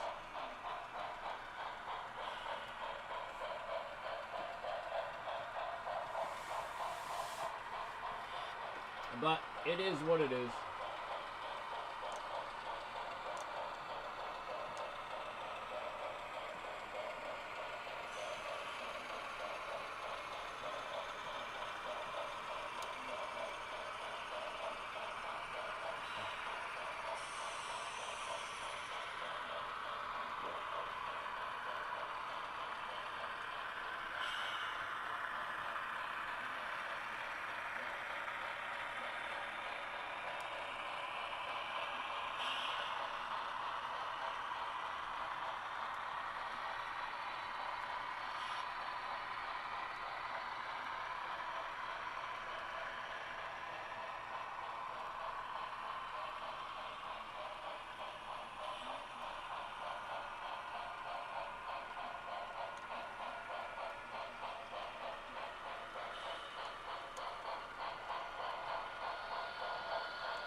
3,000 light years.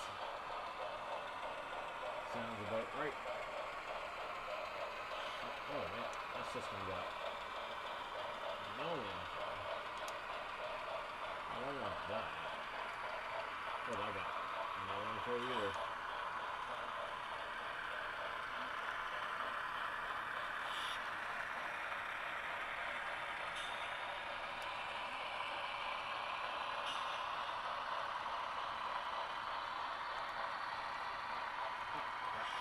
Out of jump range.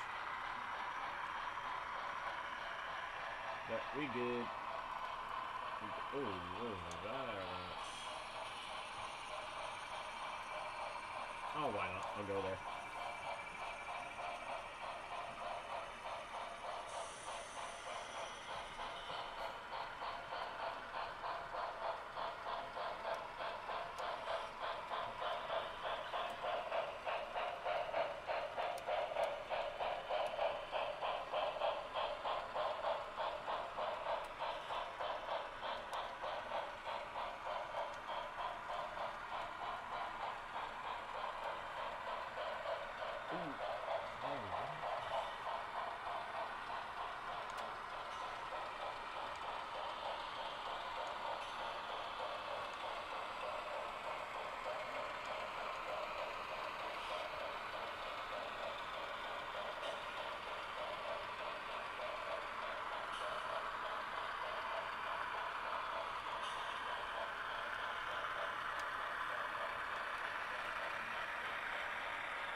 Ooh, wait.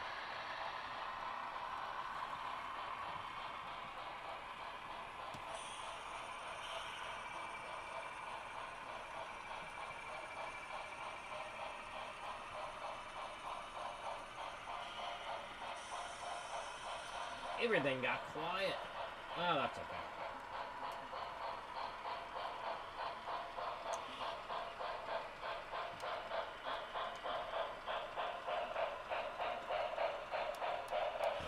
Oh, excuse me.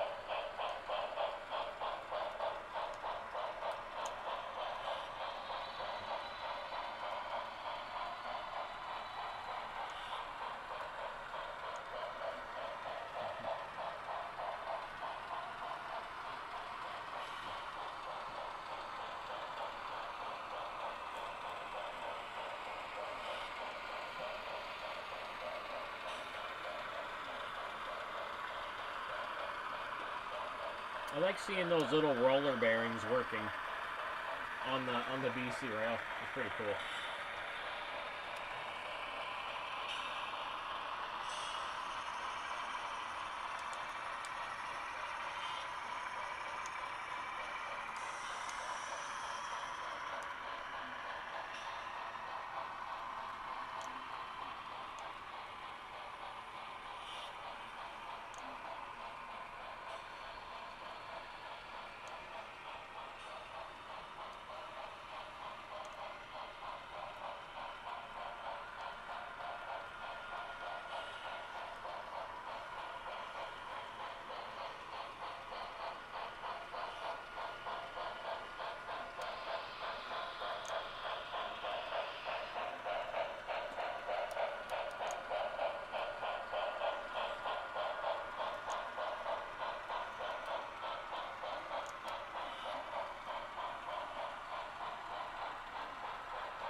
Well, I better speed up the goose again. Give him a couple notches.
This gotta be hiding. Oh, there we go. Oh, what is that?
Uh-oh. Oh no, did it break?